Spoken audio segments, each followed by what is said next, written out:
Good evening, Littleton. This is the April 10th, 2023 Select Board meeting. We're going to begin tonight with an executive session, a brief executive session. Our planned return to open session will be at 6:30. And Mr. Clerk, if I could have the motion, please. Yes, Mr. Chair.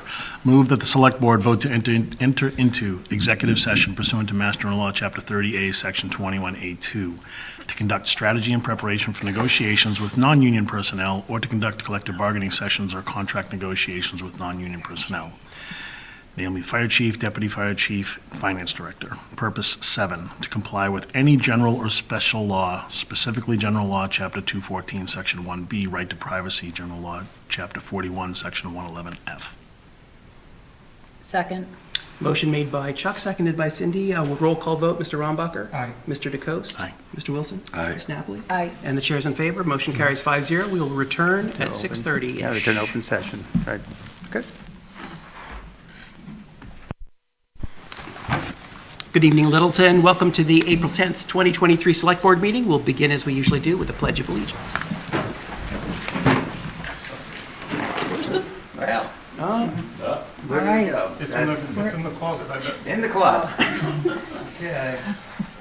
First meeting Bring ever. an image up on the screen. Somebody else put it. Maybe we skip that. Let's just Do it. face. Say it. Bring a picture up. No, let's just do the town. Go ahead, Chuck. Yeah. I pledge Pledge allegiance allegiance to the flag of the United States of America and to the republic for which it stands, one nation, under God, indivisible, with liberty and justice for all. Thank you. Great. Tonight on the agenda, we have appointment of reserve police officer, a letter of commendation for another police officer, the introduction of yet another canine police officer, gift acceptance for Parks and Rec, certification on the Indian Hill building, discussion on transfer station fees, and an intermunicipal agreement with the town of Boxborough for LCTV. We have appointments to the Cultural Council and several appointments to our new interim town administrator, soon to be interim, Ryan Ferreira. We will then discuss the annual town meeting warrant. And for select board discussions, we have a request to use the common for both Meeting House Market and the annual plant sale, and 2 policy discussions for select board standards of behavior and workplace respect and dignity, a discussion updating the town government study report, a discussion regarding the charter process for making a new charter for the town, and review of town codes, followed by the minutes. So, Mr. Ferreira, if you'd like to start with the mail. Sure. Going to start off. First piece is the Neshoba Tech assessment. Typically, when school assessments come in to the town, they start off with a higher number and work their way down.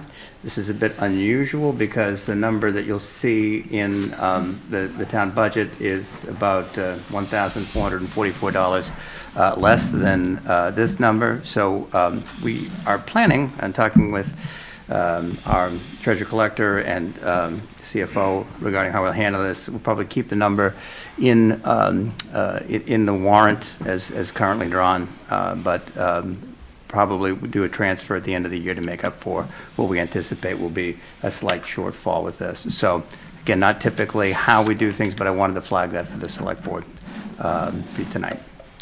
Next piece of mail was regarding the Littleton High School robotics program. So they just spent a weekend at WPI in their second competition. And one of the things of note was that Dean Kamen, who was the founder of Segway, actually came to the to the event, and you can see there's a picture of some of the participants with Mr. Kamen at the end of that event. So see another update again. Yeah, Ms. Bonner said they, in the New England District Championship, they placed, they got into the finals in their division and they qualified for a trip to Houston for the big game. I don't know what it's called, the big game. The but, event, yeah. Good for them. Yeah, so there's been a lot of progress on that. The Worlds. The Worlds. It's very impressive. World's great. Way to go. World Championship in Houston on April 19th. Yeah, it's great. So it's great that we're getting those Over updates. 600 competitors, right? Yep. That's great.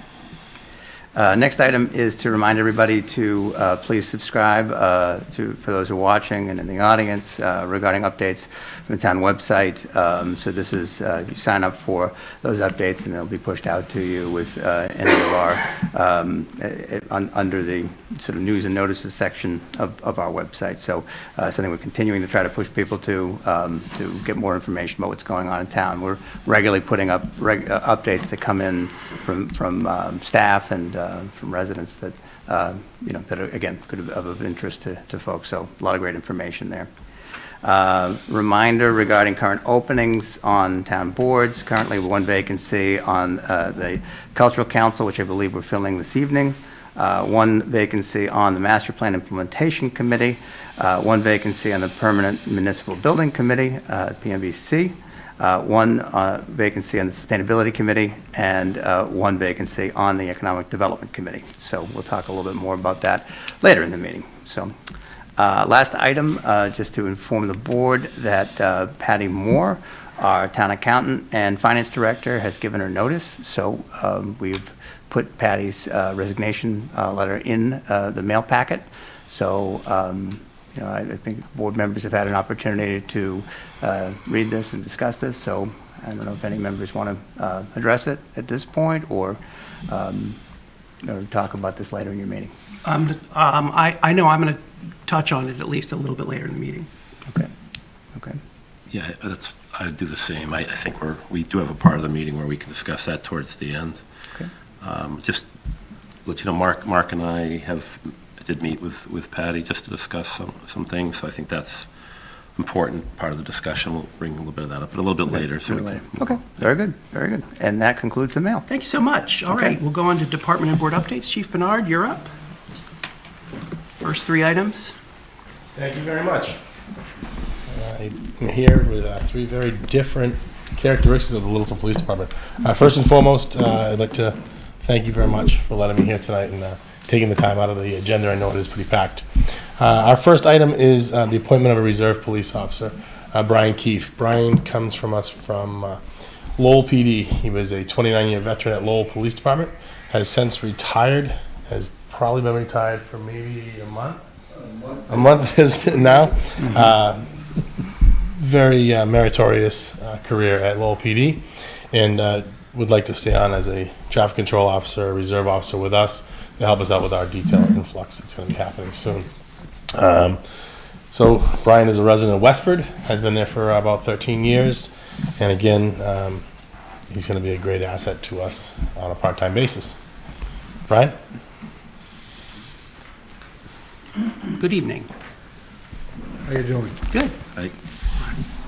And you want to say anything? We don't have, Chief covered it. Yeah, I appreciate the opportunity to be in front of you guys. I'm looking forward to being an asset to Littleton Police Department as well as the town of Littleton. Well, I know it's harder to get reserve officers, so I appreciate. I'm glad he found you. Thank you. Yeah, thank you. I And appreciate welcome. that. All right, thank you. Okay. I would just ask the board to appoint Brian Keefe as a reserve officer as possible. Is there any other discussion? We can. Thank you. Continue to serve. Thank you. All right, thank you. I appreciate that. Thank you. I move that the select board vote to appoint Mr. Brian Keefe as a reserve police officer for the town of Littleton. Second. Motion made by Chuck, seconded by Cindy. All those in favor, please say aye. Aye. The motion carries 5-0. Thank you. Welcome. Thank you very much. Come on up. Board.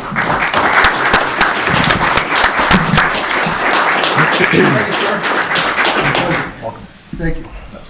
Thank you, sir. Thank you. Thank you, Sheriff. Thank you.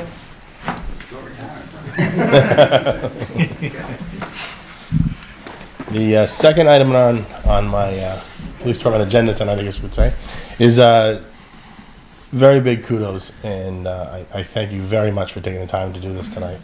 I'm actually going to read the letter that I sent you to kind of give a little background, if that's okay, Mr. Chair.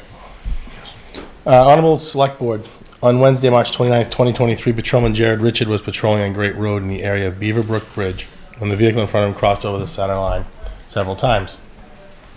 Patrolman Richard initiated a routine motor vehicle stop, and his initial investigation learned the driver of the vehicle was not licensed. Patrolman Richard noticed that the lone passenger appeared to be extremely nervous, Upon further investigation, he learned the passenger was wanted on an extraditable warrant out of Austin, Texas. Patrolman Richard requested assistance at the scene and worked with several officers to take both men into custody. Patrolman Richard also requested the assistance from a canine officer because he noticed evidence of a possible drug hide in the vehicle. Officers discovered 20 large bags containing approximately 1 kilogram of cocaine each during the inventory search. Officer Richard's attention to detail and dedication to duty led him to initiate what appeared to be a routine traffic stop on Great Road. His professionalism and readiness to work as a team led to the largest drug seizure in the history of Littleton. Patrolman Richard and all involved are to be commended. This motor vehicle stop and the arrest are a perfect example of what proactive policing can accomplish. His efforts uphold the highest standards of the Littleton Police Department, and the drug seizure that resulted will surely save lives going forward. I would ask the board to recognize Patrolman Jared Richard tonight, and I'll call him up here if you'd like. Yes, please. Officer Richard? Do you want to read the commendation? Do we have it? Sure. Certificate. You're welcome. Jared, thank you. Certificate of recognition. You know the sign, all right? The Select Board, Littleton Select Board recognizes Jared Richard on behalf of the people of Littleton in honor of your attention to detail and dedication to duty, which led to the discovery of 20 kilograms of cocaine during a routine traffic stop on the 29th day of March 2023. Thank you for upholding the highest standards of the Littleton Police Department. Littleton Select Board. Thank you.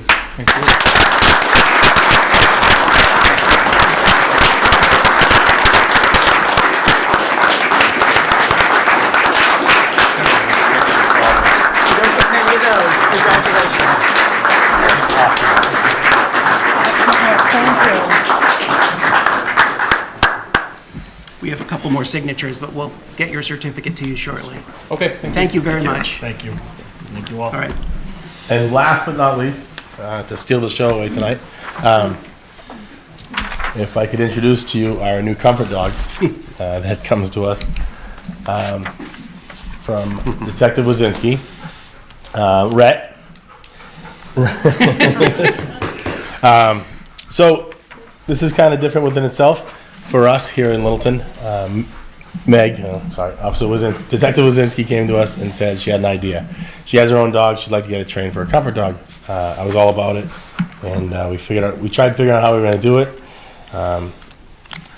What we didn't know is how it was going to fit through everything. So the training first stages have started. You'll notice that Rhett's wearing an in-training collar, and Rhett was gifted to the police department. So therefore, that Rhett will be covered under liability.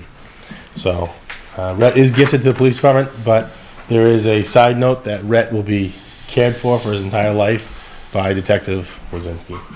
So I'd like to introduce you to Rhett. Yay, Rhett! Anything to say?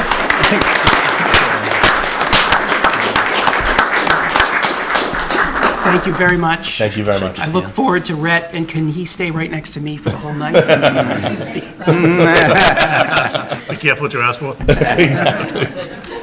Thank you for Thank offering. you very much. Thank you Thank for you. being Thank you so proactive much. about this. It's really, it's just a wonderful thing, so I appreciate Look it. forward to serving the community. Good. Thank you. Appreciate the dedication and commitment. Outstanding. Thank you, from all of Chief. you. Thank you very much. Have a great day. Thank All you. right, Parks and Rec. Giant gift acceptance. Yeah, I definitely can't, do better than Rhett there. So, Brought a dog. so Alicia Day, I'm the director for Parks and Recreation. So tonight I'm asking for a donation acceptance. The Littleton Children's Fund was established in 1990 with the mission to develop and maintain a park in Littleton for the benefit, education, and recreational use of the general public. So this nonprofit organization was able to build the original castle in the trees and also completed the community rebuild a few years ago in 2016. So after 26 years of operation, they have decided to dissolve the 501c3. And with that, they would like to donate the remaining revenue, which is $23,558.70, to Littleton Parks and Recreation and Community Education Department so that we may continue their work. So there you go. Thank you. So what was the money used for after the rehab of Castle in the Trees? So they have not done anything. So they've just had the money sort of sitting in an account, trying to decide if they wanted to continue their work or if they were going to dissolve it. So ultimately, they did decide. So that they you're would. already, I'm sorry, Parks and Rec is already paying for the maintenance? Yeah, we Yeah. take care of it. And then do you have specific plans for these funds? Not at the current time. I didn't think that. I think when they approached us, I was thinking in my mind it was only going to be like $2,000. So I didn't do a whole lot of planning for that. But this is quite a bit more than that. So yeah, there's definitely things that we can do with the funds. There's some fixes and things that we can do right away, which we're have already started down that path of purchasing those things.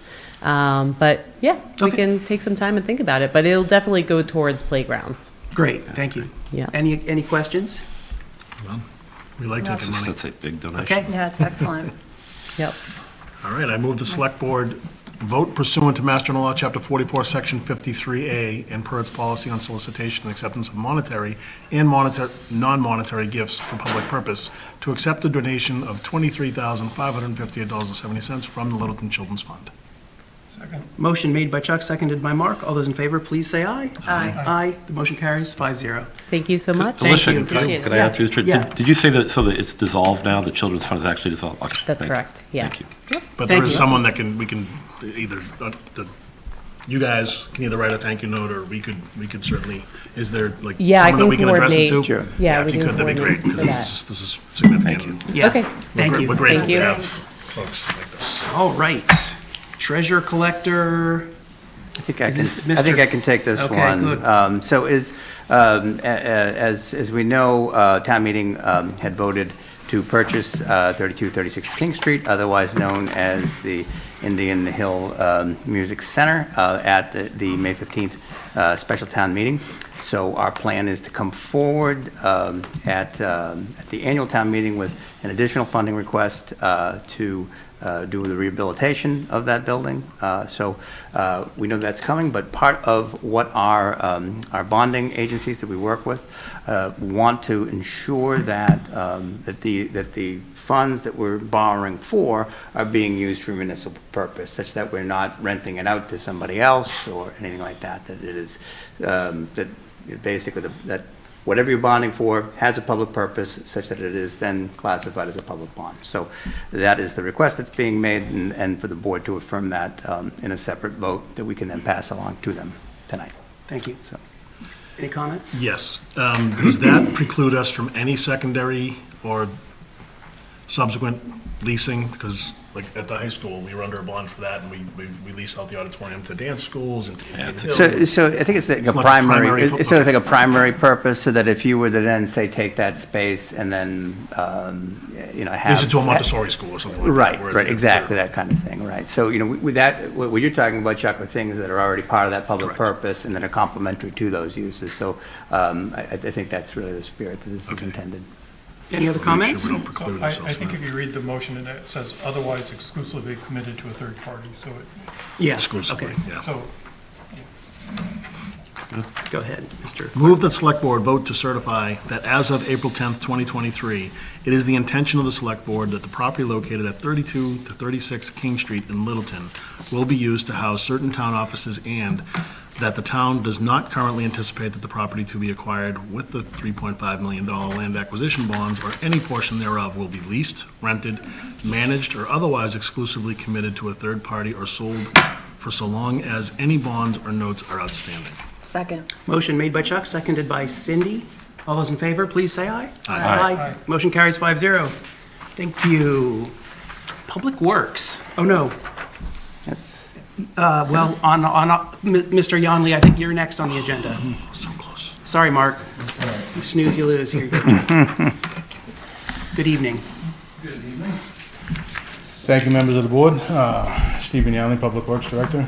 Just here tonight to set the date for the public hearing for setting the transfer station fees. Here tonight, I provided a little backup data in your packet of what I'm proposing, and then I just asked the board to set the date for the actual public hearing. I sort of picked May 8th because that was about a month away. I know it's right after town meeting, right after the election, I believe, so I think that would probably be okay, but I'll leave that up to the board to tell me if it's not. Okay.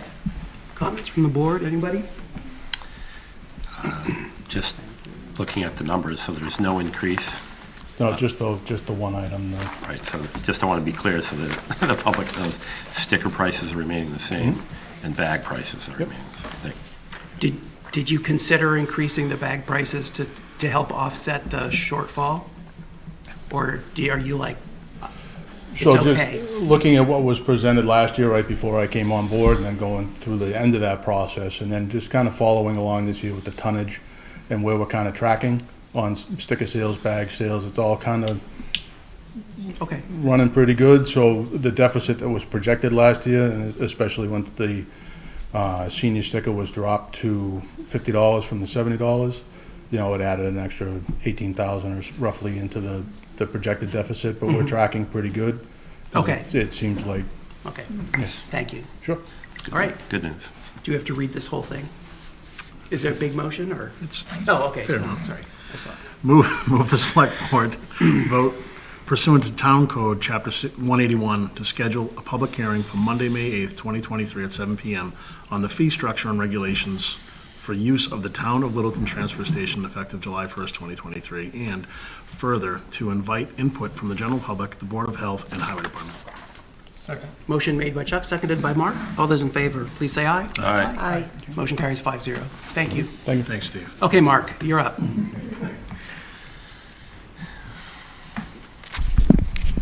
Good evening. Good evening. So, Ryan, would you like to say anything, or do you want me to do it all? I think you're equipped to do it. Well, a he bold knows, opening. He knows everything too, so Okay. I'm more. Never mind. So this is the intermunicipal agreement with Boxborough to run their cable station that we have been doing for the past 5 years. The big picture here is that this is a 3-year license rather than a 1-year license. And we decided to do that because, frankly, it just guarantees an income for 3 years and we don't have to renegotiate each year. We have figured in the cost of increases and things like that. So instead of each quarter where we bill them each quarter, instead of them going up through the 3-year period of the agreement, we just took the total sum of what all the increases would be and then divided it by 3 years. So they're paying the same amount over 3 years. But it figures in all the increases that we would have expected had it been a year to year. And the other big thing, I guess, that this will allow us to do is to hire one additional person. It's a 19-hour position. The person would be dedicated for Boxborough. That would free up our video production supervisor, Kirby, to spend more time here in Littleton, because he's been doing a lot more in Boxborough than we would like him to. He's been doing a great job, but we want him back here to do a great job for us. So, you know, that position's not a benefit eligible position, so all the money that will go towards that staff person would come out of the agreement. And I think that's about it for a high level. I'm just curious. I noticed that the contract says that we have a certain set of meetings that we have to cover under the contract, and additional meetings are $120 an hour. Per person. Do they use that additional stuff? Yes. Do you make money on that? I mean, I don't know, make money, but do we you did get last money on year. that? Okay, Yeah. yeah. Yeah, we had been kind of doing that as a courtesy. They've been going over the allotted amount, adding more meetings, which is great. They're growing. Yeah. They only have one channel over there, which is the government channel. They don't do public or educational. So, but, you know, that's the reason why we're growing too. So we're adding the 19-hour person, increased the funding a little bit, and, you know, we increased the base level of meetings to 90 per year. That's for 3 boards. Okay. Thank you. Yeah. Any comments or questions from the board? No. Great work Not? putting it together. Does Ryan have anything to add? Ryan, do you have anything to add? I don't. I think I have a that Mark couple covered Yeah. it. On the, you said over the 3 years, your average, you're getting paid constant amount. Right. So, but you're not budgeting the constant amount? I presume that in the first year, you're going to save Gradually. the extra to use in the last year? Last 2 years. Yeah. Yeah. Okay. Yeah. And personally, I'm not in favor of hiring 19-hour people because it just seems like the wrong thing to do, but Yeah. we should either hire people for more or fewer hours, but I understand why we're doing it. So. Yeah, well, there's a couple of reasons we're doing it. One, we figured it'd be an entry-level position. The person might be a college student looking to pick up extra hours. Or someone who's maybe at the end of their career looking to, Supplement. do something with their time. So we don't expect it's more like a springboard for someone's career, so. Okay. Any other comments? If not, motion, please. Move the select board vote pursuant to Mass General Law, Chapter 40, Section 4A, to authorize execution of an intermunicipal agreement with the town of Boxborough for LCTV with a term from July 1, 2023 through June 30, 2026. Second. Motion made by Chuck, seconded by Cindy. All those in favor, please say aye. Aye. Motion carries 5-0. Thank you very much. Thank you very Thanks, much. Mark. Just to let the board know, we do not have the signature page for that, so we'll send that around as a DocuSign. Great. So later All right, on. we are on to public input. If anyone would like to speak, Back to please your room. approach the microphone. We'd like to keep these to 2 minutes if possible. Good evening. Hi, Brian Tarbox, Fletcher Lane. As always, speaking just for me, a member of, but not speaking for FinCom. Just like to be very, very clear. But I want to speak about an email that I got because I'm on the FinCom. I got Patty's email, and I have to say I found it disturbing and distressing. And normally, neither I think, nor FinCom in general would even go anywhere near personnel issues. But the allegations in that email seem to suggest that our finance director was impeded in the collection of information towards the process of generating the town budget. And to me, that puts it in the purview of FinCom. FinCom is responsible for Article 4. Anything that impedes the generation of Article 4, I think is, it certainly gets our attention. I'll say that.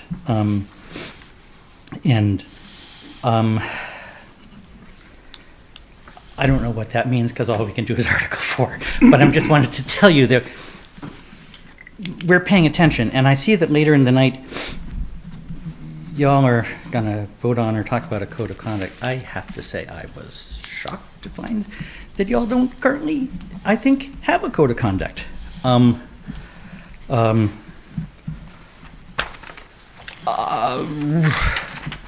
don't know what to say about that because I think all of us board should have codes of conduct and repercussions for violating them. So, again, this has no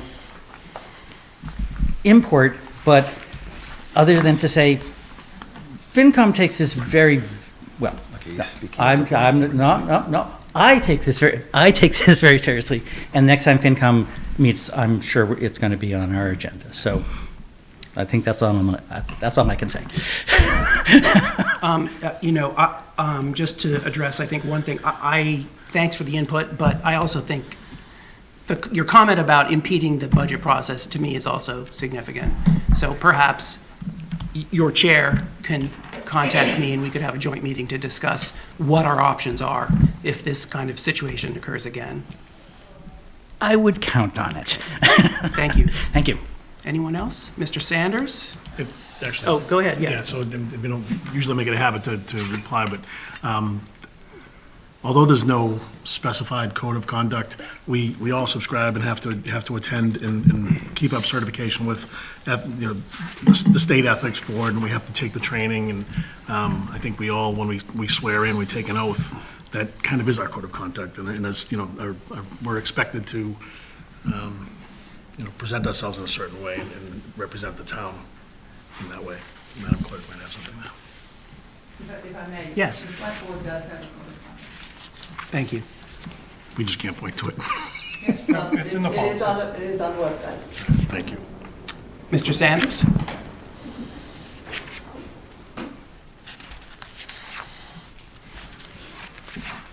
Thank you, Mr. Chairman.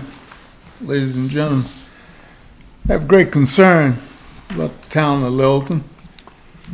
As you well know, we got some vacancy here, and we have a lot of things that is on the rise here in the town of Littleton. And I know things happen. And it's unfortunately that it seems to me to been happening a little too often here in Littleton. Within the last year and a half here, we've lost people either by looking for other jobs and leaving, or being let go, or whatever the case, or resigning, whatever. I know you can only do so much, but one thing we must do here in the town of Littleton is to ensure that the people that are working for the town of Littleton is treated with respect and dignity. Everybody's entitled to that. And no one should be so short of that. I think that it's imperative that we also look at the vacancies that we have in place now, and with the year coming to an end and the new year starting, I would hope that you would reach back out to the previous treasurer that you had on a temporary contract to sort of kind of fill in the gap while the town is looking to fill these positions, because we got contracts that are coming up that's got to be signed within the next 30 days, and there's a lot going on. And we need to have somebody in place that knows how to go out to the market to get the bonds or whatever the case is, get the loans or whatever the case is. We don't want to run our rating, so we need to take proactive measurements to make sure that we're covering some of this stuff that's going on. I know that Brian is doing the best he can, but there's a lot of stuff that's coming in right now because there's a lot of stuff that's going on in this town. So I would appreciate that this board put forth a big effort and to try to ensure that we are safe here in terms of doing business and conducting business in a way that it's not going to cost us in the long run. I thank you, Mr. Chairman. Thank you, Mr. Sanders. Anyone else?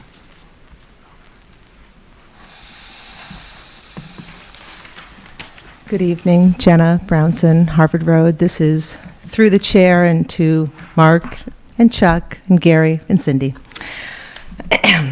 Christine Nordhaus came before this board in the spring of 2020 and made a representation that she wanted to open a recreational cannabis store.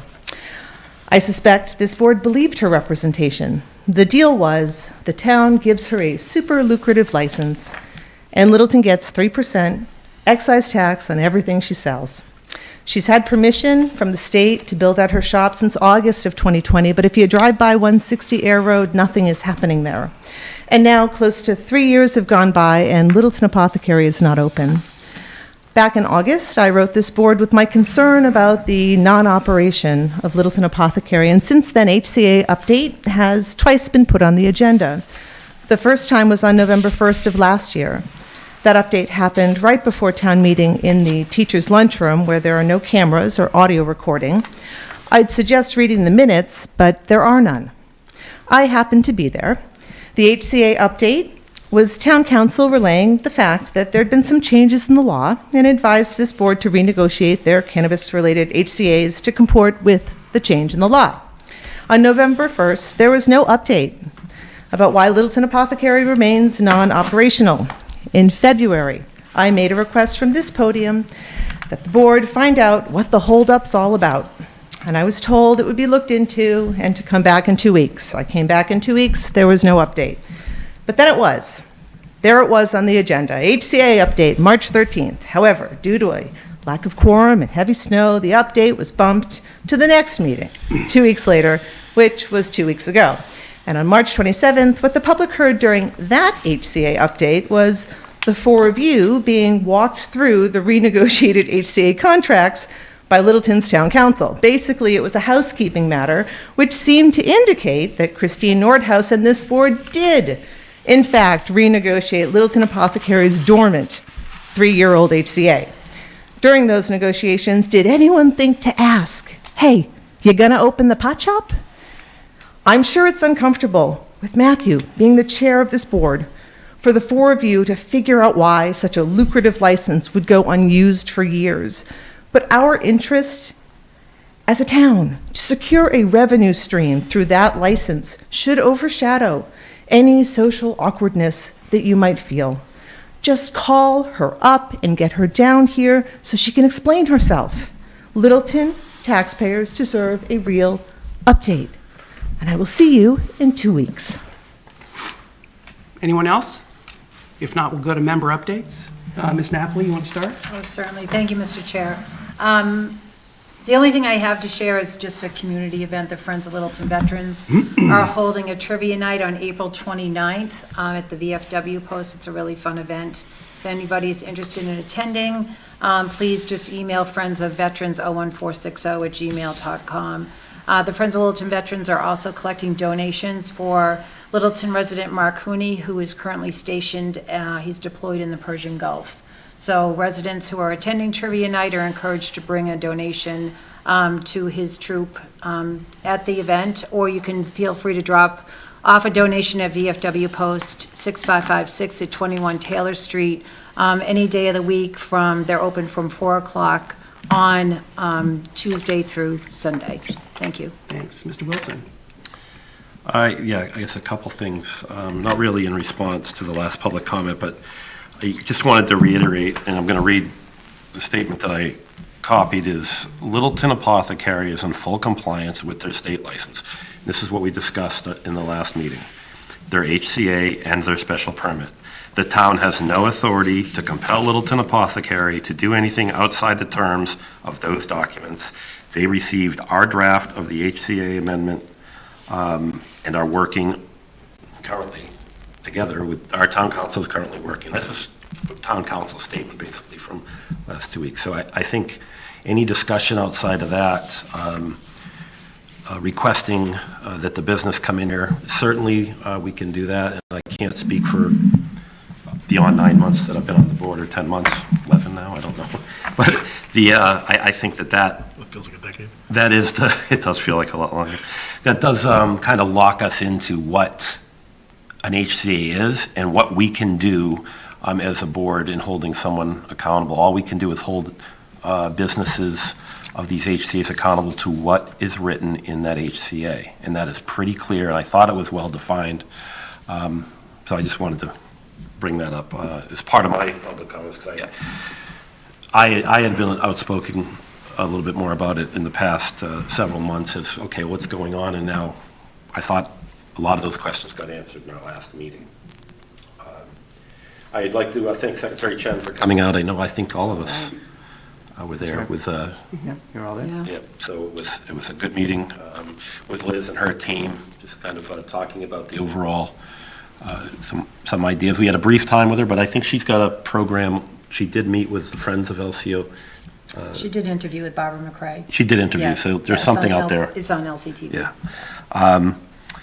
And I wanted to thank the employees and some of the department heads that Matthew and I were able to sit with after the discussions not to renew the previous town administrator's contract. It was very fruitful. I think everyone was, very, very polite and candid about a lot of the discussion that we had. We're going to discuss a little bit about that later on. But I wanted to thank the members that did take the time out of their day to come and speak with us, because it did enlighten and give some ideas, I think, to our board. So appreciate it. Thank you. Thank you. Mr. DeCoste? Sure. I've got a couple. So kind of stole the thunder with the, relative to the robotics team, but Sorry. that's okay. It's all good. It's good information that's getting out there. So they are competing against 600 teams in the worlds. That's in Houston, Texas. I believe it's coming up this weekend. So there's a very short window for FRC, Mechanical Advantage Team 6328, to fundraise. So there is a Venmo and a PayPal available on their website, which is littletonrobotics.org. And they're representing Littleton well, and I just encourage anybody that has the means to maybe just toss a little bit of something their way. Again, littletonrobotics.org, and there is a PayPal and a Venmo on there to support them. Another thing, this weekend we had some beautiful weather, and there was a lot of people out getting yard work done and burning brush and whatnot.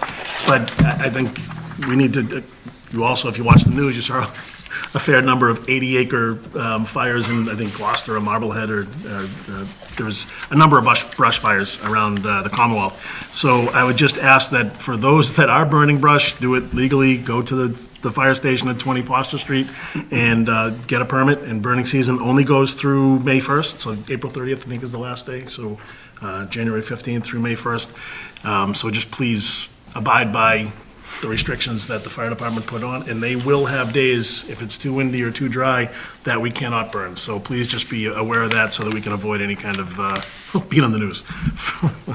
I too, Mr. Wilson, you brought up some comments that you had made last week relative to the HCA, and I too made some comments, and I was referring to the delays, the frustration for the board for delays relative to Littleton Apothecary's HCA.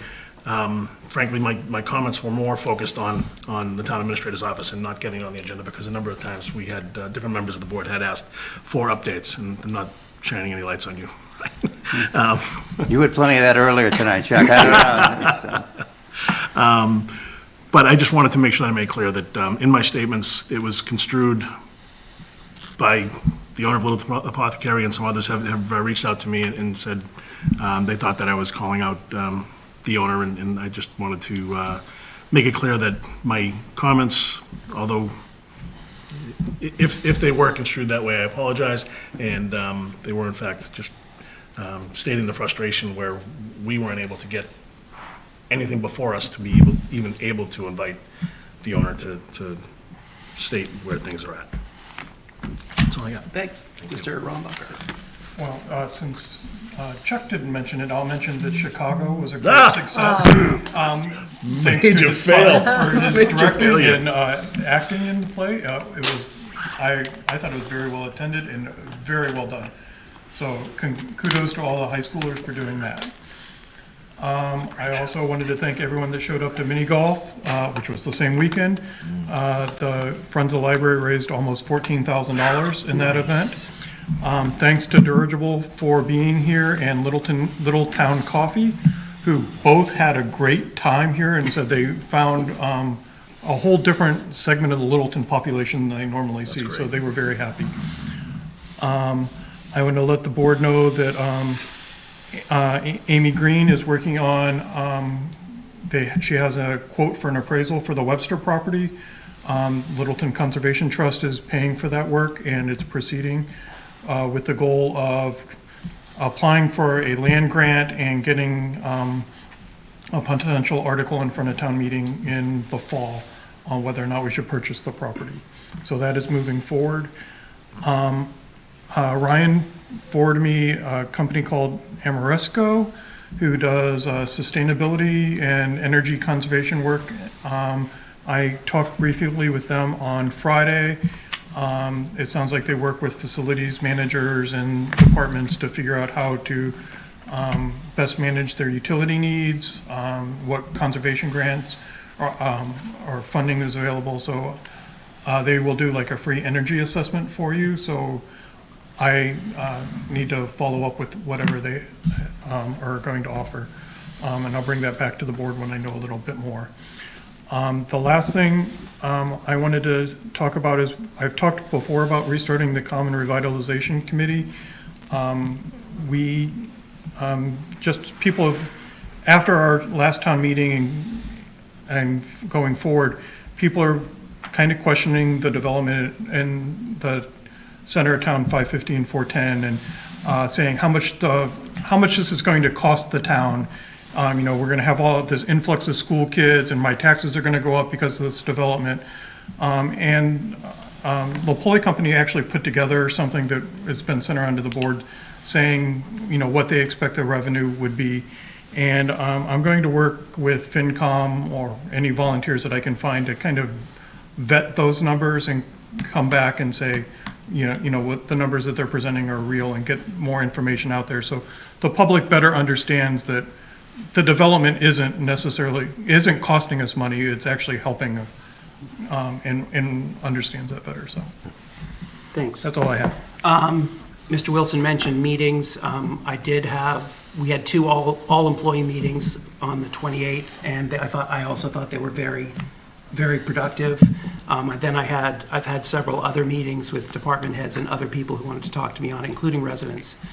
I did have a blast at the mini golf. It was fun to have beer there. The lemon bars were fantastic.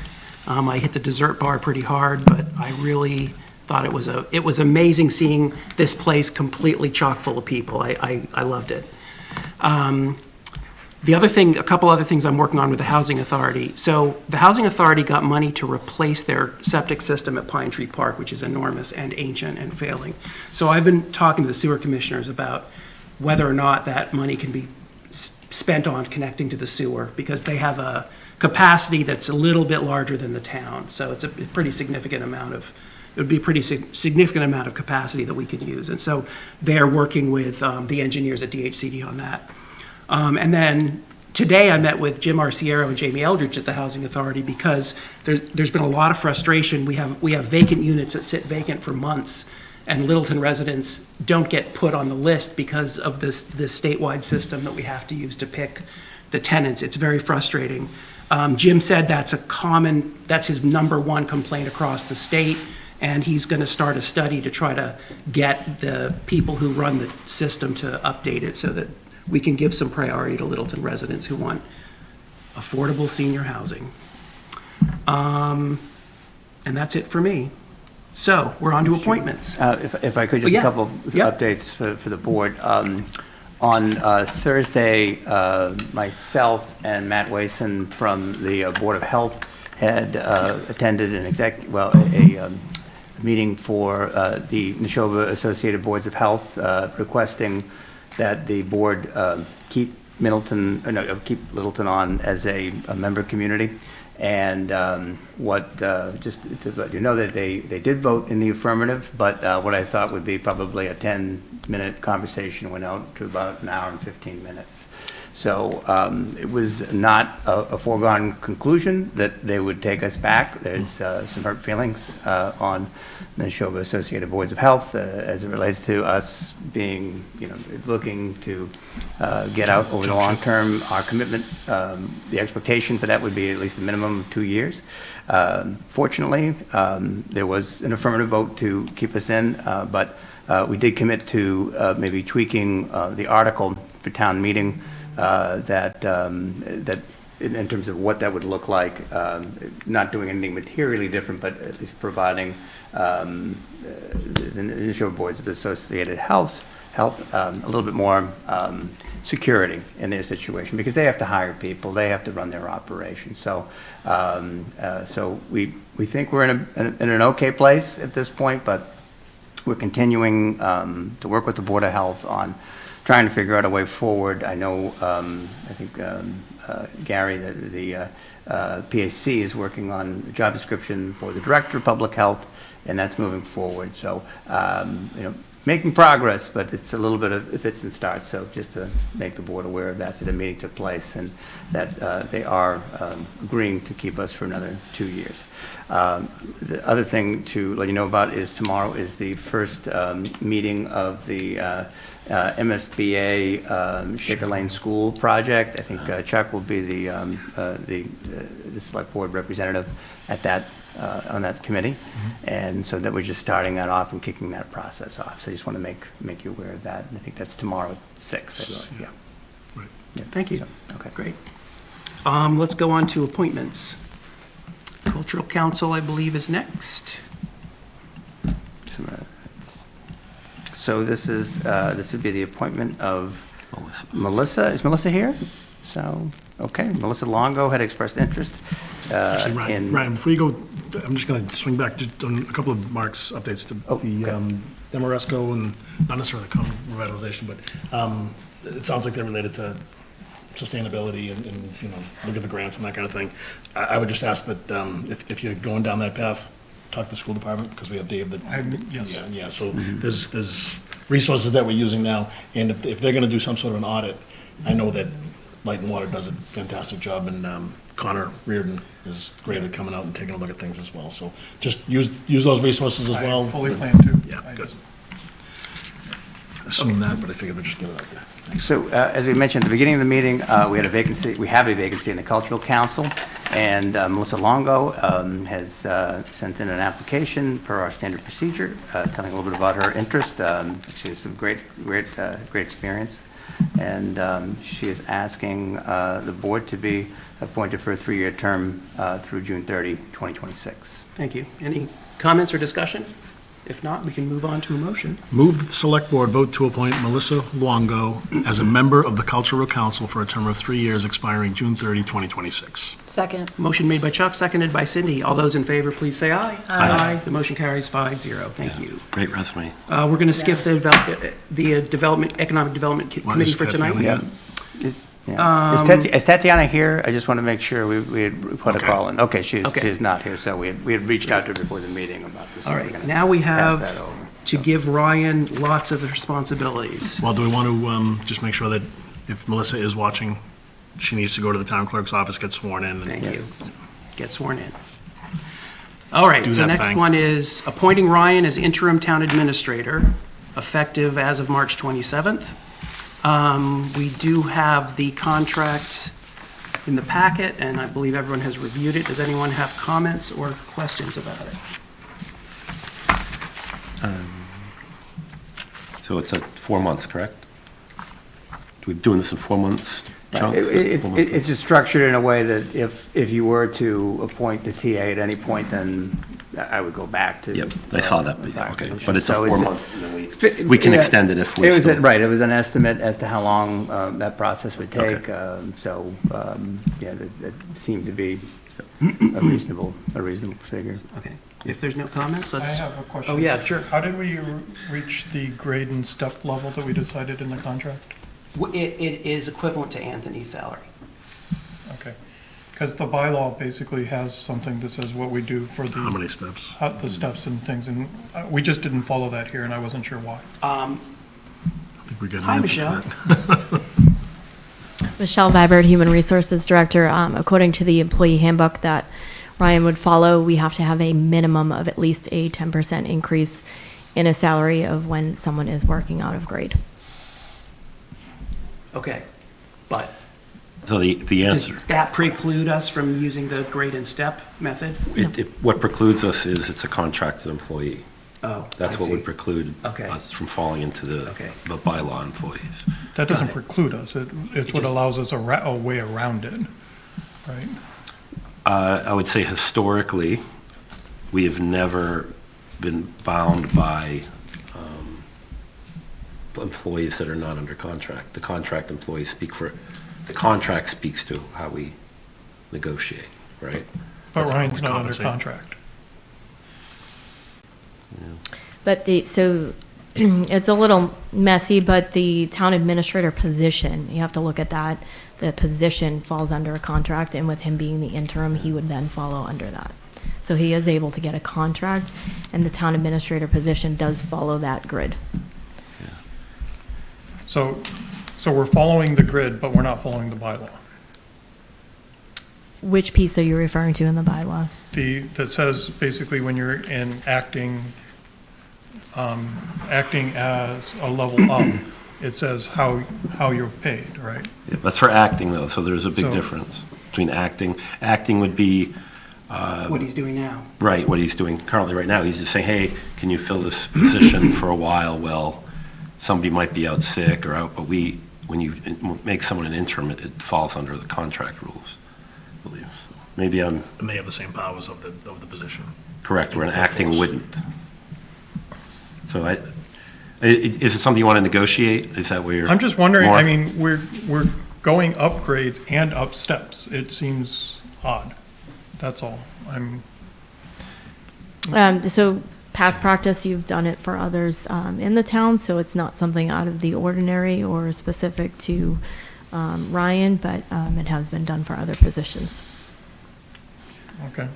I guess it doesn't preclude us from renegotiating a contract for our next town administrator. That obviously is a negotiated salary that we will sit down and discuss. Well, it sets the floor. But that would have been true regardless, because that was what Anthony's salary was. No, Anthony's salary is on a grade and then different steps. So I'm not, no offense to Ryan here, but we're giving him a grade bump and a step bump. Right? Right. Typically, when you get a grade bump, you get a step decrease, not a step increase. So, Yeah, not with contract employees, though. that's, I guess, I know you're saying, I know you're looking at the, we want to keep it as close to, I guess, bylaw employees as possible, but it doesn't, this typically doesn't fall under. so it just makes it everything different, right? I don't like it when things aren't consistent, and we're not being consistent with our own bylaw and what we would be doing. That's my complaint. It's not that Ryan's not worth it, it's just that we're not consistent with our own policies. Okay. Any other comments, questions? Not, we can, But we have, to Michelle's point, we have set that precedent in the past, so we're consistently inconsistent. I don't, well, Hey, Mark, if we. I think there's a difference between someone acting in a capacity on a limited time basis and then someone being appointed in an official capacity. I think there's a difference there, and, it's a great point you raise about the bylaw, Mark, so maybe we need to sit down we and take did a do look some, at we that. didn't do this when for Clancy, right? We didn't adjust he didn't go up a grade and steps, right? When he became I thought we- acting. He did. I You thought went we up did steps too, actually, or we just matched, I think we set him up to match what Scott was making, I believe. Bob, but Bob's Oh, still Bob, a I'm sorry, grade. Bob. I don't, I was thinking of the first time. Yeah. Okay. Different case, and without getting into, obviously it's public record how much an employee makes. Without putting it out on a billboard, you have a different scenario. You have a newer chief at that point, who started on a lower part of the scale. I can't say what you would have done if he was higher on the scale, but the process was to have him have a contract. He gets the contract. It's still, they're based off of the grid, but I understand your point on the bylaw, so maybe that needs to be looked at. okay. I think more importantly, what you brings up a very good point if we want to develop a little bit more structured policy around contracted employees. I think that would make a lot of sense. I mean, if the police chief decided to step down, are we going to pay Patterson as that grade in that step? Because that's the precedent now, right? And I don't think it's a good precedent, right? As an interim, while you're waiting to get a new town administrator, currently I would say yes. Now, I'm not saying that's possibly the right thing to do. I don't know. I'm just saying that's typically, we match the salary of the vacating individual. Now, that doesn't mean if a long-term contract comes up, that it stays there. For certain, that's a whole nother negotiation, right? On how we're going to. I understand matching the grade. I don't understand matching the step. Yeah. I guess That's you my could. complaint. Well, yeah, you the grade could is look. grade. You could look at qualifications of a candidate too. In this case, Ryan's been a town manager before. He brings those skills to the table. Just advocating for I'm not Ryan. speaking but- against Ryan. I think he's doing No, great. I right, just but think we're as a being- process yeah. that, when you hire anybody, whether it's interim or new hire or what have you, you look at qualifications Yeah. of the candidate. It's a huge part of, Mark, we can negotiate this. I mean, that's the thing. We're not bound. That's the nature of a contract. So, I mean, this is what was presented to us, but I think what you just mentioned makes sense. If, we'll use Ryan as an example, if he had never been a town administrator before, he's only been an ATA, you might have a little bit more, we might have a much deeper discussion on, I don't think the same skill level as But then you can't say that it was a precedent, right? And we're following, pick one. Yeah. I'm just saying. You're either saying the precedent is we're doing I can't speak this. for boards before us, though, either. I wouldn't I go down can't- that path, regardless of whether Ryan was a TA before or not. Yeah. He's demonstrated in our community that he's got the chops to do the job. The And I qualifications. think that in order to reward him for the job that he's done and to retain him, Okay. I think this is exactly where we should be. And this is the discussion we need to have. I mean, this. So I think- let's talk about, I mean, obviously, we need a policy on contract. Yeah, but employees. you want- Someone moving into a contract position. Certainly, but you want as much flexibility when you're going after talent level employees at this, a contract level that we have 4, right? Or 5 completely, but you want to have as much flexibility as possible in there. Now, granted, this is a interim contract, so to speak, this is bridging a gap. The natural way that this has happened in the past is we just match the salary of the vacated position until we get a new town administrator in, and then we will follow suit. Now, I'm not saying it's the right thing to do. I'm not going to, you and I have a very small sample size, right? So I don't know. Barring policy that we have to go on, what do we have to go on? Precedents or some stuff we've done in the past. I don't have anything to say, well, we can't do that.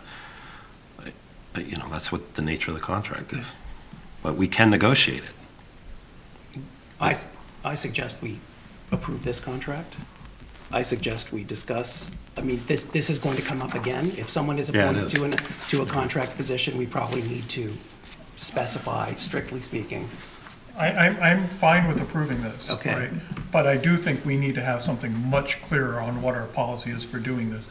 And quit saying that, well, this is what we've done in the past, right? Because we have several vacated contract positions and others that are potentially coming up. And I don't think the policy should be the default that, well, we're just going to pay the new guy whatever the old guy was making, right? The interim, because interim-wise, no. But let's, that's okay. what we're doing here. I don't think that should be our policy going forward. I'm fine with approving this, Yeah. but I think we need to have something much clearer on what we're going to do as what our policy should be, right? And No, it's fair. That's fair. personalities don't Yep. come in, whether I like Ryan or I don't No, like you're- Ryan. yeah. It should be a Yeah, consistent. I feel it's based on the qualifications.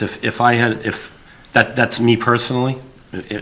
Chuck spoke a little bit to it. I think it's based on the qualifications in the individual play right into it. Now, I would assume that anyone that's going to fill the interim position is going to request the exact same salary that the vacating individual made. What I'm telling you right now is it doesn't mean we have to go with it. But I don't want to debate the fine know, points. so- I don't want to debate No, the but fine points of that policy Right, here right so now why don't we do tonight. It's not a policy, though. That's what I'm trying to say. Well, Mark is saying that we need a policy for, I understand what you're Yeah. saying. We're all agreed to approve this contract. Yeah. Okay. If we want to have a discussion about how to approach this in the How the future, negotiations take place. yes, let's is have probably that at more another important. time. Okay. Right. Okay. The only question I have relative to the motion is it runs through August 31st, 2023. Do we want to put or? I think you can do that. The way the agreement's written is that if necessary, an extension can be worked out. So I think Doesn't it's have to probably be good part to of it, have it's just, it's implied. It's in the contract. Yeah, it's in the It is contract, written. so if If- necessary. Right. Okay. Move the select board vote to appoint Ryan Ferreira as interim town administrator effective as of March 27th, 2023 through August 31st, 2023. Second. Motion made by Chuck, seconded by Cindy. All those in favor, please say aye. Aye. Motion carries 5-0. All right, Mr. Interim Town Administrator, vote to appoint interim get to town earn the money. administrator Ryan Ferreira as the town representative to the MAPC and Agricultural Working Group. This is bookkeeping to make sure that you. Right, that we Yeah, have, okay. still have titles that are consistent. Any Yeah. discussion? Well, does this give you the authority to, or appointee? It should for MAPC, I believe, so, and the Agricultural Working Group, so the same, I think they're both set up the same Do we way. need to state that or no? I don't think so, no, as long as the authority's So given. designee, okay. Yeah, then you can do the designated. You ready?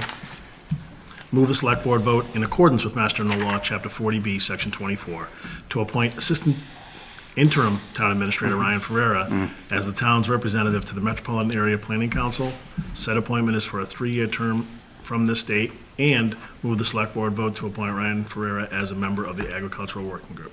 Second. Motion made by Chuck, seconded by Cindy. All those in favor, please say aye. Aye. The motion carries 5-0. Thank you, Ryan. And finally, a vote to appoint him as Littleton Chief Executive Officer with the authority to execute all agreements with the Massachusetts School Building Authority regarding Shaker Lane Elementary. And you may remember, this is something you had done for the prior TA, and then this is just to allow us to continue to do that. Ready? Move the select board vote to authorize the town administrator or interim town administrator to serve as chief executive officer with the authority to execute all agreements with the Mass School Building Authority, MSBA, regarding the Shaker Lane Elementary School project on behalf of Littleton Select Board, MSBA project number 202-101-580005. Second.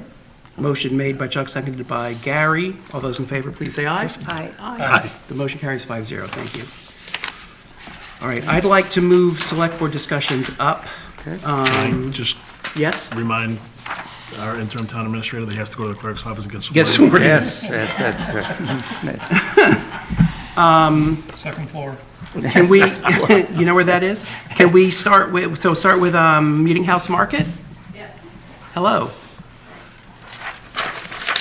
Welcome back.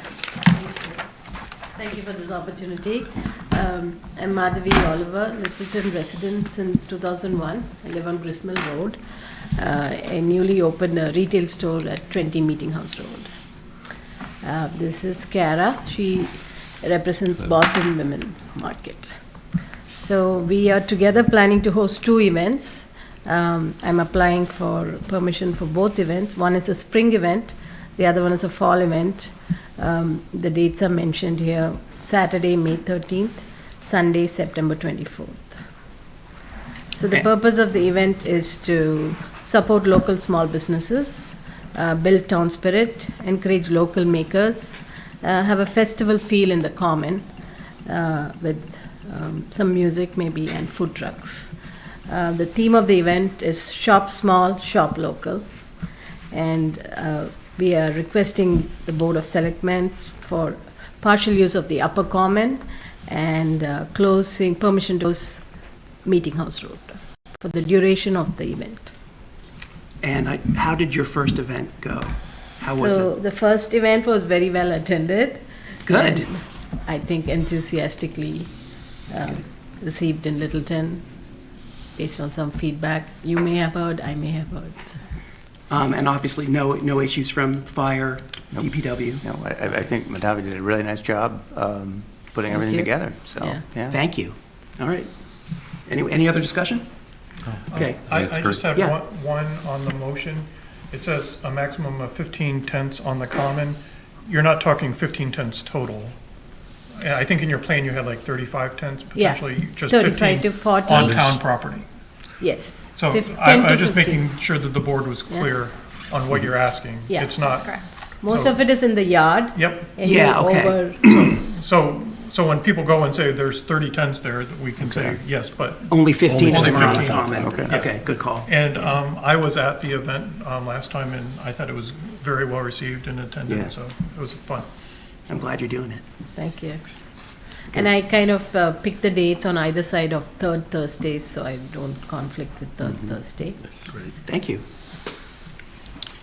Ready for motion? Yeah, Did you no, did you already order you the have any weather? questions? I think the only outstanding questions we had were revolving around food and beverage, specifically with vendors that might have pre-packaged goods. So for example, if someone would like to sell at the market and they sell bottled hot sauce or they have cookies, we want to make sure that we're following any town regulations when it comes to that. We understand that when someone has a food truck and would like to participate, they have to register with the town. But we just wanted to double check on kind of rules and regulations revolving around any prepackaged foods. You can follow up with our office tomorrow and talk to Diane about that. That'd be great. Thank you. And the other question was, can I still request for parking at the IBM facility? Well, we can talk about that too, Madhavi, sure. I'm ready for motion. Yeah, we're not in control of that, but we can help. Move that the select board vote to approve the application for from Madavi Oliver, owner of 20 Meeting House, DBA Meeting House Market, for use of the Upper Littleton Common for 2 market events planned for May 13 and September 24, 2023, for a maximum of 15 market tents to be located on the Common along Meeting House Road. Use of the Common would be in accordance with the conditions for the use of Littleton Common for the hours of 9 a.m. to 5 p.m., including setup on both days. Second. Motion made by Chuck, seconded by Cindy. All those in favor, please say aye. Aye. The motion carries 5-0. Nice. Thank You're all set. Thank you so Thank much. Good luck. Excellent, Okay, thank you. maybe we'll see you at the event as well. Yes. Yes. And next, we have another application for the same, for the Littleton Community Gardeners Annual Plant Sale. Don't know if there's anybody here representing the Country Gardeners. Good thing, they're trouble. But this is their tough annual sale of plant sale. They're proposing that it take place on May 13th and asking for hours of 8 a.m. to 4 p.m., including setup on May 12th. Any comments from the board? All right. All right, it's the same date, May 13th?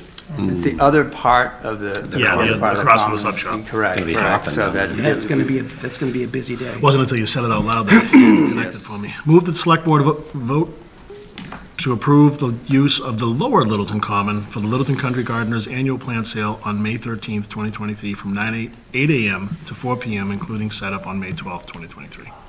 Second. Motion made by Chuck, seconded by Cindy. All those in favor, please say aye. Aye. Aye. The motion carries 5-0. Thank you very I much. think if we're going to require a tent discussion, because I think the plants, if it's Yeah, they pouring have rain, lots of they're tent. going to want tents. Yeah. Just They to be always have consistent. tents already. They Right. typically I don't do, know if we so. even need, Yeah. I don't know what the, Okay. Yeah, Diane may have got a bit descriptive on that one, but Okay. I think we're okay. Yeah. All right, so discussion about workplace policy and select board standards. So we have 2 policies, and I'm going to start with a little background on how we got here. Gary and I attended 2 all-staff meetings on March 28th to talk with employees about Anthony's departure. We asked for feedback, and we got it. Employees shared some serious concerns about the working environment in Town Hall, and in particular, select board member interactions with staff. Over the past week, several department heads called me in for one-on-ones to reiterate that same feedback. Excuse me, and there are two main issues came up. The first is the employees are asking us to put guardrails between them and the select board. The second is they feel the process of budget allocations and raises is not based on merit or need, it's based on who you know. So we're going to try to tackle the first issue tonight. As you know, our finance director resigned Thursday. Her resignation letter is in tonight's packet because it expresses the same sentiments that Gary and I heard over and over. I'm not going to read the whole thing, but here are some excerpts. In the weeks I've been here, it has become apparent that there are certain individuals and boards around which we must tread lightly for fear of retribution. And then, I have also been warned off of asking questions of certain departments, and when I have expressed real concern, was advised that in order to protect myself, it would be unwise to run afoul of the wrong people. And then later on, she's talking about how much she likes the team at Town Hall. I can also say they feel incredibly marginalized and that they are not treated with any hint of respect. Their ideas and feelings are not valued, and I have heard from many of them that it is difficult to come to work. I am certain this is not the environment you would want to promote at Town Hall. So let's talk about the select board communication policy. The intention is that all this communication goes through the town administrator. All board member interactions go through the town administrator.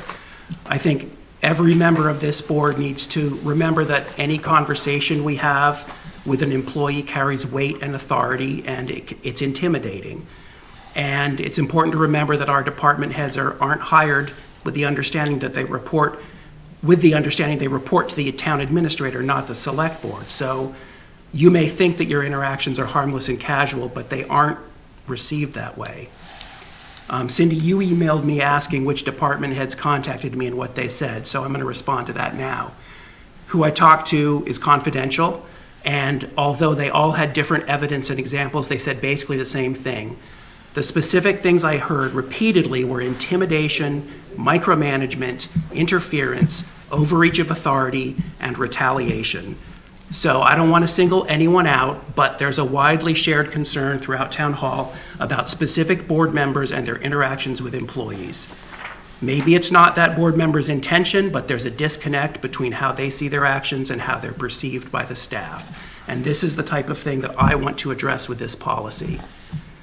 So Gary, I know that you were also in meetings all week long, and I wonder if you have anything to add. Yeah, I think I'm guilty of some of this, some of the things that I, put together, of just casually going to town hall to get something done, and I'll sit, I will take up a time of an employee without really thinking too much about what they've been charged to do that day. So I got to thinking about it, and serving in the military, I got to thinking about how if the general walks in a room, it doesn't matter what you're doing, everybody kind of stops and takes.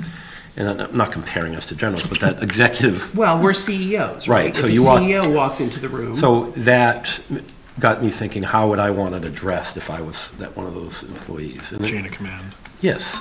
So I've gotten the habit now, since talking with employees, if I'm going to be at town hall, I let Ryan know, I either call this number and leave a message saying I'm going to be in town hall for the next half-hour meeting with X, because I was invited, not just dropping in, to take up somebody's time, but typically because I was invited to discuss something, some order of business.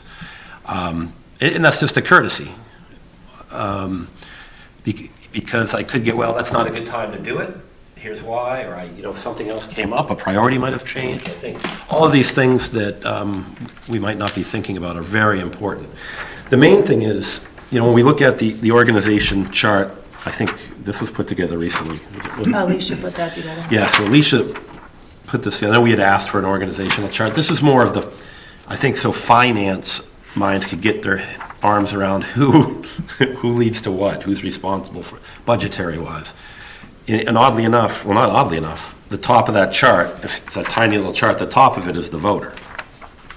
Voters, and then everything branches off underneath that. But what I mean, oddly enough, is where the select board is right along that line with a lot of other department managers, and underneath the select board are those employees, the directors, we have direct authority to walk in their office and discuss things with and get things done, and we're charged to do that. Which is 3 people. It is. Theoretically, we could say the veterans agent as well, right? Okay. But I think anything we do as a board outside of that causes interference. Yeah. And I'm not saying necessarily interference in a negative light. It could be in a positive light too, but it's taking away time where something else could be getting done, or distraction. So it is running some type of interference. And that's the type of thing that, I'm just talking in generalities, that could disturb the efficient business of town hall.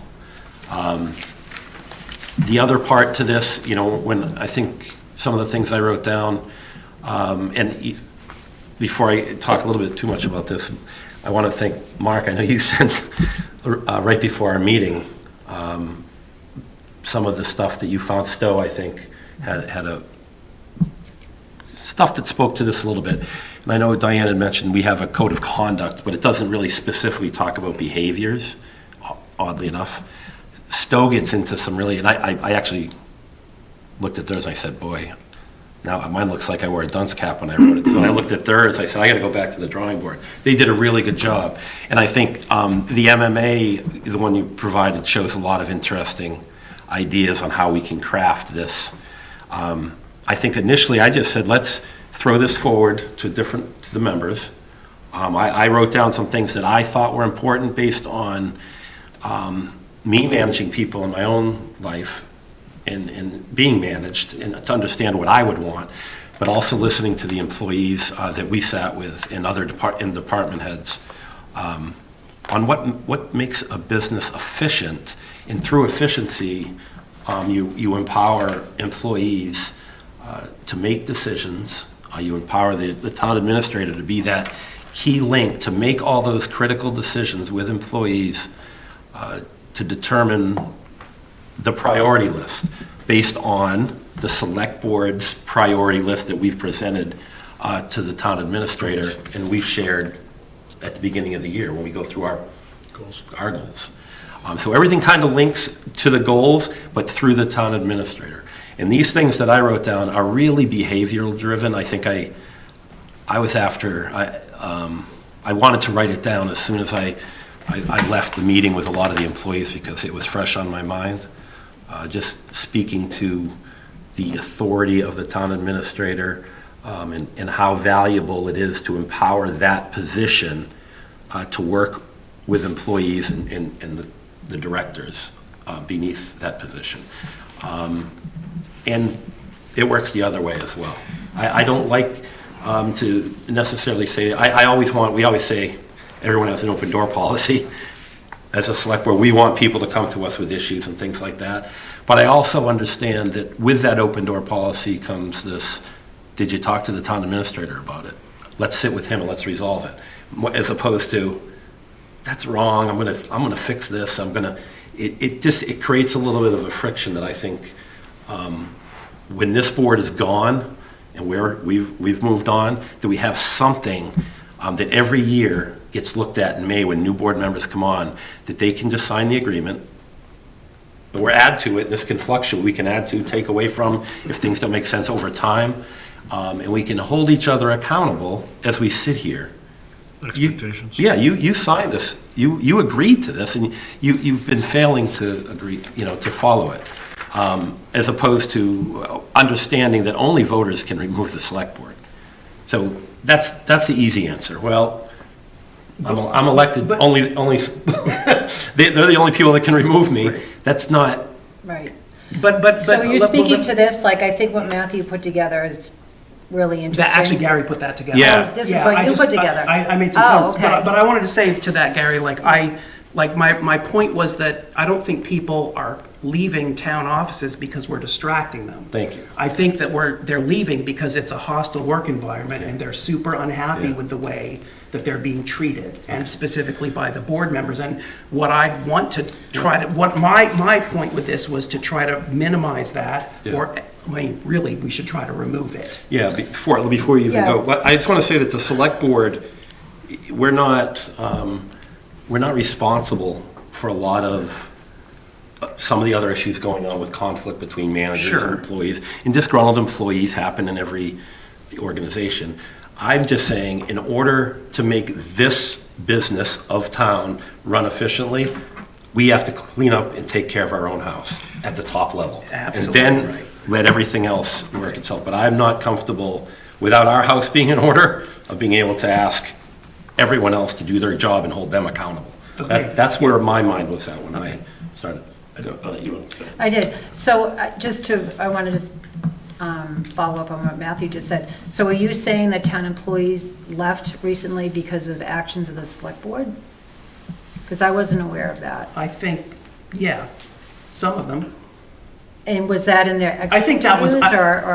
No, that was in conversations that I had with them or with, their coworkers.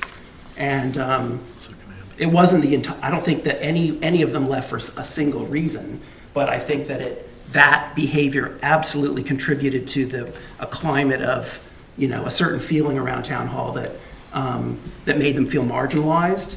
I heard the word disenfranchised a lot, that no one listens to them, no one cares what they think, and that they're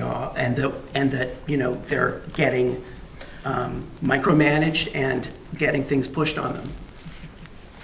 So it was very clear. It was like, it was not just one or two of them. Yeah. So that's, and I don't want to harp on that, but that's interesting to me and I don't know if we're talking about the same thing or not, because I heard from employees who felt like we didn't address certain things in the way we should have addressed things. So I don't know if that may also be true. I don't know if it's the same thing that we're talking about I don't think so. So have you followed up with those select board members that those comments were directed to? No, I haven't yet. Because that would be useful information to know. I did. As a healthy organization, when someone leaves, right, and they do an out processing interview or exit interview, or they just don't, and they just give a reason why they're leaving, you as an organization, as the leaders, always want the statement to be, the reason, the bosses, my management team is the reason I want to stay, but I can't. There's just a great opportunity somewhere else. You don't always ever want to be on the flip side. Even if you're not the reason someone's leaving, they're leaving for money, they're leaving to be closer to home, they're leaving to telework, whatever it is. But I really didn't like the climate here, and my bosses or my organization gave me an environment I didn't like. I don't want that. I want to have that, but I would love to have stayed. I'd love to be in the organization, but this opportunity just presented itself, and I had to go with it. That's the answer we should be striving to look for all the time. Right. If that's what's driving through this document, I think we need to change it and remove the word hall. It shouldn't just be town hall employees, because there's a lot of other employees that work for the town that. Yeah. So we can change that. Like I said, this is such a draft. It's got to be a fluid document, but I mean, in some of those cases, for instance, if there are members of the police department that feel as I'm just going to use myself as an example for myself. So town employees. If I was going to police officers and saying, you need to be, doing more radar checks on Goldsmith or, whatever, I'm just hypothetical. But to your point about going to Ryan and saying, hey, I'm going to be meeting with, so-and-so asked me to come in and meet with them. Likewise, we'd have to do that with whether it's the fire chief or the police chief, because there's only those three that have. And I always do that. Yeah. But it doesn't come natural. I mean, sometimes you have to think about it. I think, for better or worse, you had kind of an open door policy when you were the FinCom chair for a number of years.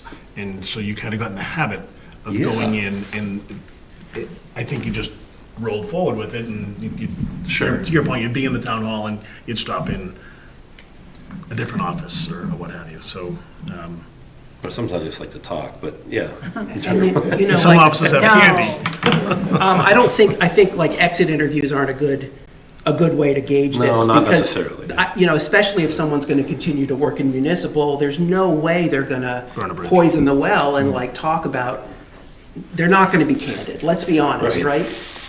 So if I may, Mr. Chair, can we go through this line by line? Because I just had some comments that I wanted to share. I'm curious if Mark has any general comments first. So I was looking at doing something similar when this came out. Like, that's why I actually had the STOW and that MMA policy and others great policy. In my browser, a few others. And one of the events that Anthony and I actually attended at the MMA conference was, a good board administrator relationship. And they came up with these, they talked both about having a town charter, which is something separate than this, but also having a code of conduct, right, which outlined, that, a lot of these steps and what I sent around. And what a lot of them recommended is that the first meeting after the elections is you vote as a select board the code of conduct. And then everyone, you don't sign the agreement, you just vote it as a board. And because the board voted it, that is now the policy of the board. And whether you liked it or not, it is now the policy of the board and you follow it. Because that's what you have to do. What are we after, Mark? We're after the accountability with each other. Yes. Knowing that the voters are the only ones that can remove us. So I think that's a very important point, which is, someone might say, well, it's just a bunch of words, right? And I think that that's a fair criticism, except for two things. One is this is a process, and we have to start the process somewhere. Absolutely. I've heard from so many employees that they're unhappy and that it's an untenable situation. I don't want them to think that we don't care about what's going on and that we're not hearing them. So that was a huge wake-up call for me, those meetings, to a degree that I really was kind of shocked and appalled. But the second thing is, this has teeth if we agree as a board that it is enforceable by holding someone who doesn't do it accountable and saying to them, and maybe it's in public, this is, you keep doing this, number 4. So-and-so, or not even so-and-so. No one's going to complain to that person that they're doing it wrong. They're afraid of retaliation. You're Catholic going to confession. Yeah, except that's anonymous. And this isn't, Not right? anymore, it isn't. Yeah, I know. But So let's go through. Yeah, so if I can make, Yeah. I just want to back up for 1 second. So the select board does have administrative policies and procedures of the board. Yep. that we receive every year, or we're supposed to receive after being elected. There's role of the select board are defined, role of the town administrator are defined. Under the election and qualifications section, it lists out specific information that select board members are supposed to receive. And certainly, any code of conduct policy or anything that we decide and put in place could be part of those handouts that are received. From an onboarding perspective? Yeah, would you say, Chuck? I'm sorry. Onboarding? Yeah, exactly, that whole onboarding process. We are supposed to review our policies and regulations every June, which is something that we didn't do this past year, so hopefully that can get back on track. But I thought this was really great, Gary. Thank you for putting it together. I wanted to maybe make a couple No, that's what it's here. This is suggestions such for. a draft, it's a complete draft. Right, so if we want to just start with number one, select board members will direct all communications with town hall staff through the town administrator. Does it just make sense to say that we're going to copy the town administrator on all communications with town hall staff? So I think it's a little more subtle than that. I don't think that CCing Ryan is the thing. I think the point is when I go and I say to someone, hey, can you give me how much money you spent on trash bags for the transfer station last year? That's like, not only do they see that as a demand because I'm on the select board, I have no idea what else they're working on. I have no idea what the priority of those things are, and I'm interrupting them and disrupting their day. It would be better to go to Ryan and say, can gotcha. I please have those figures? And I understand that puts the onus on Ryan. Okay. Can you get it from staff? Right? Or Yeah, okay. maybe it's already on the website and someone can find it for me. So, Okay. But I do also want to say, there's going to be cases where there's going to be just, go work with that person because you need to do the website or whatever. So I put in here, unless otherwise approved by the town administrator, instead of whenever possible. Because like sometimes I might go to Ryan and say, can I please work with Nancy on this webpage? And then it would be like, sure, and then we don't have to CC Ryan, and he doesn't have to bother about it. Okay, that was good clarification, thank you. On number two, is a courtesy just to let the town administrator know whenever we're going to be in town hall. I think that's a great suggestion. I said, and you had commented on this too, Matthew, unless it's for personal reasons, Yeah. like you're going to go pay your excise tax bill, we certainly don't need to. So say maybe just put in on select board business at the end. I put for reasons other than personal business. Okay, sure, that's fine. And then on number three, select board members will work to foster an environment of empowerment for all town employees, to effectively perform the business of the town hall by allowing decisions to be made at the lowest level and appropriately managed by senior management. We could add this sentence into our administrative policies and procedures of the board. Like, I guess my question is, is the intention to take this language and put it into our administrative policies? I would Yeah. imagine that it would make sense to put it in there. I mean, to have a home for it. and also I think to, as Mark pointed out, separately acknowledge this each year. Yeah. Like to separately acknowledge these specific 10 commandments or whatever they are. Right, I think when Mark and I came on, I almost expected like a binder to be put in front of me on Yeah. things, right? And besides going to you and just getting we've got to fill these out by statute and things like that. And I understanding that there's a lot of, what are you doing? I'm looking through policy, what does the select board do, all that before you even run for the select board. Right. Finding out all of that information, but nothing that really spoke to specifics like the behavior of how we're supposed to be. And that's why.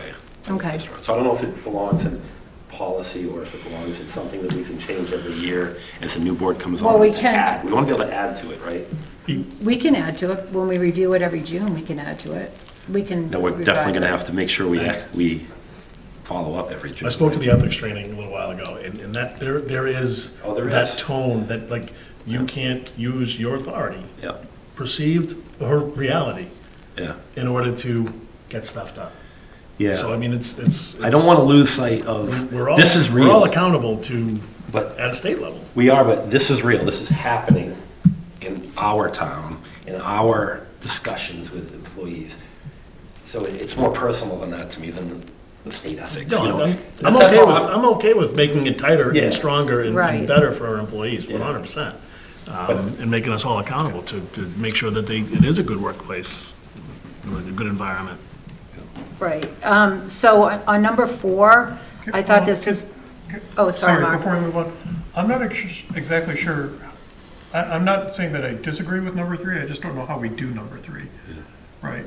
That's, So I feel like that one is, it's too squishy. yeah, but it's also, one of the big problems I heard was that this misbehaving, this retaliation, I wanted to have something in there that allowed other board members, if approached by town staff or the town administrator with this kind of behavior, we could say, you're not doing that. Yeah, but I don't know how honestly, I don't know how I do that, right?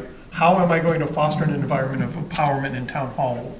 What are you asking of me to be able to do that? Right, that's the problem I'm having with it. Not that I disagree with the statement, I just don't know how you affect it. So to lead by example and not act badly, I guess, Well, even beyond that, we can't go into an administrative employee and say, I need this information. Yeah.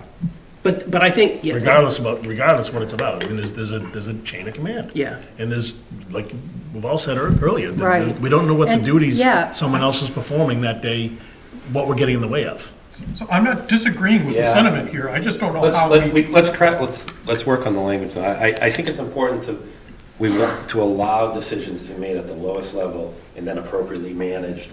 I 100% agree with that, Yes, I just don't know how. I know I see what you're saying. I mean, Mark, if I could, I mean, one of the things to think about is sometimes the best thing you can do is nothing at all. So that it's the empowerment is when the board can step out of that way, that that someone like a staff person isn't feeling So we want to obligated. change this to say the select board shall do nothing at all? Well, I think at that level, yes. yeah, no, I'm trying to answer you. I'm trying to seriously answer your question, which is to say that again, Chuck used the example of the clerk trying to get that piece of information. Oh, okay, this is for I'm not disagreeing with any of it. I'm just questioning, the wording or what actually needs to be there, right? I fully support the sentiment of it, but the things that are in the policy should be more things that are like more demonstrable or enforceable or like, and this is just too squishy. Yeah, behavioral policies kind of have to be squishy, though.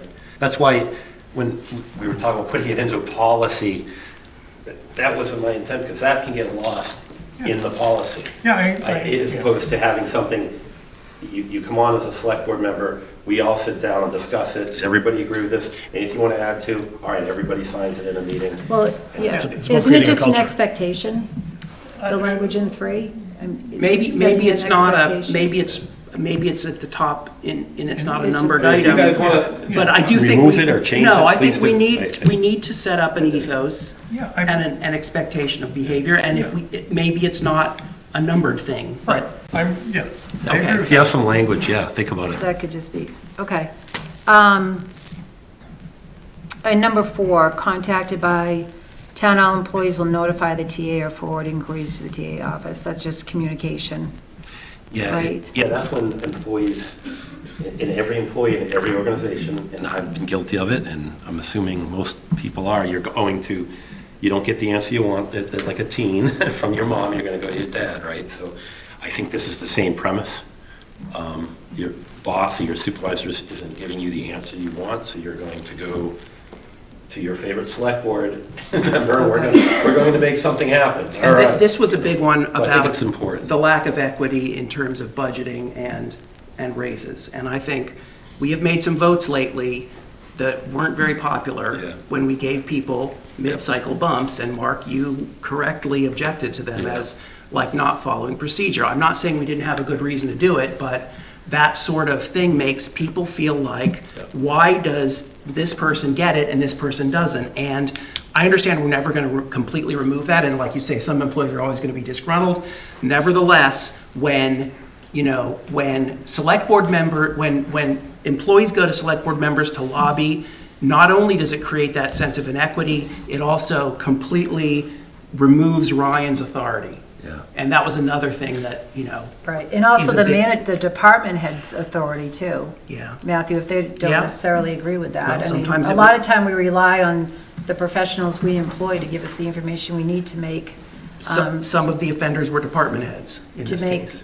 informed decisions, so, all right, that's a good. So I'm just gonna, if we take the word hall out and make it town employees, Yeah. I'm just wondering what exactly that means. We need to keep doing that. Because then if Police, we're talking to fire. the police chief or the fire chief we're reporting, or we're talking to light and water, I'm just asking Yeah. what Well, the- there's only certain employees that the town DPW. administrator oversees and that the select board oversees.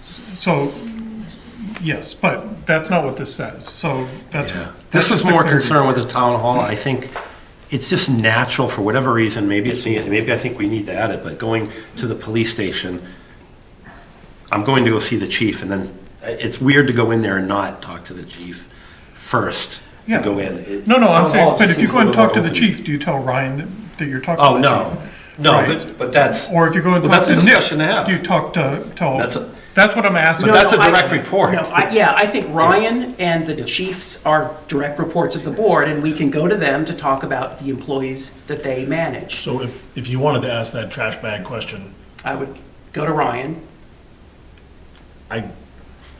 yeah, I guess I'm, Or you're I'm saying more of a I would fantasy. go No, to no, I'm saying, Steve? no, I think you include Ryan in some way, shape, or form. I don't think Ryan should be running around getting that kind of data for us, but you can run it through him. Hey, Ryan, are you okay if I ask Steve for? Yeah.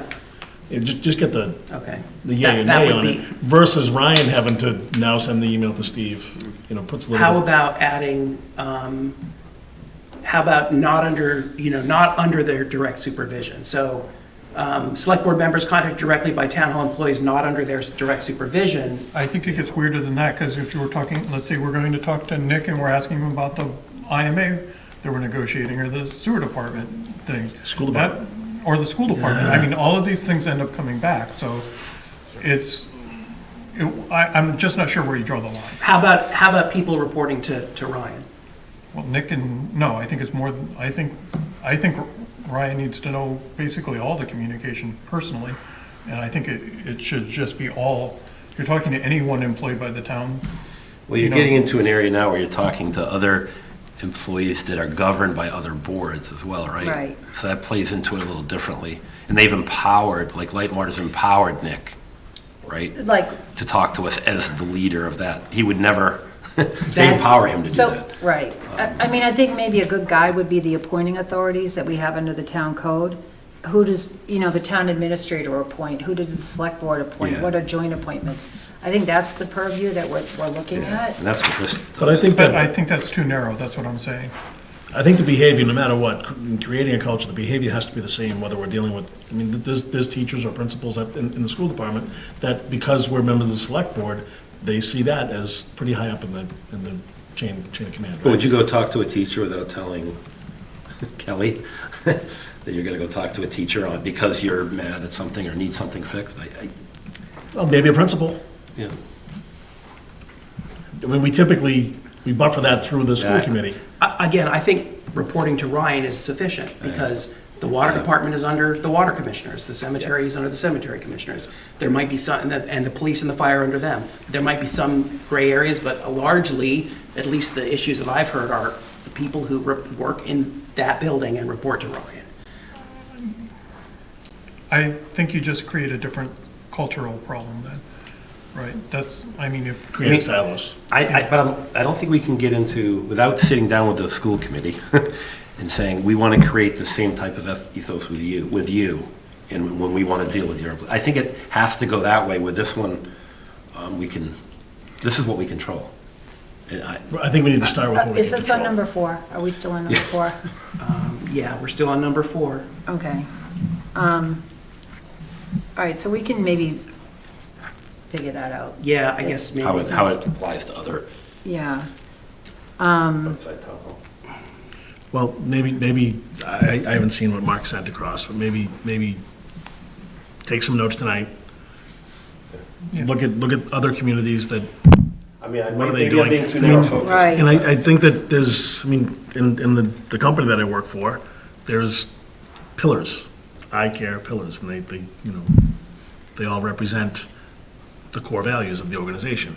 And every employee is expected to be customer-centric, to be empathetic. So there's certain things that that's our mantra. And, maybe that's where we're getting at. We're not specifically creating an acronym to represent the pillars that we represent, but maybe we should. Maybe that's, empowerment might be a big part of it. And trusting that if we extend an offer to somebody, whether we do it or a department head does it, and feels as though that person is the right person to do job X, then we need to trust that that person is the right person to do job X and let them do job X. If they don't do it well or they don't do it correctly, then there's training opportunities, and there's their annual performance evaluation that we hold them accountable, just like we should be held accountable, and we are by the voters. So I don't think we're going to come up with, Well, outside of this is town it hall right now. stuff. But I think between now, I'd like to have something in place so that after the election, But can we keep it focused on town hall employees? And the reason I say that is because how often do we Yes. have complaints about the select board going to the police officers going to the fire department around the fire I chief, agree. going to DPW around, we don't. Let's School, start, yeah. teacher, we don't. So this is the problem that I was trying to address, I think that we were talking Yes. about as a board. well, those are the employees that you were talking to, the town Yes, employees, right? that's I mean, right. I think. Yes, I this think is the chiefs specific. did show up out of courtesy. He but- did, right, and and I don't think, DPW was there. It's more of a general. I don't think we're not creating silos by, enabling some set of people to like deal with a problem that's existing. There are other avenues for everyone. I mean, and it's not like those other people are having it all. They're not, it's no worse for them than it was before.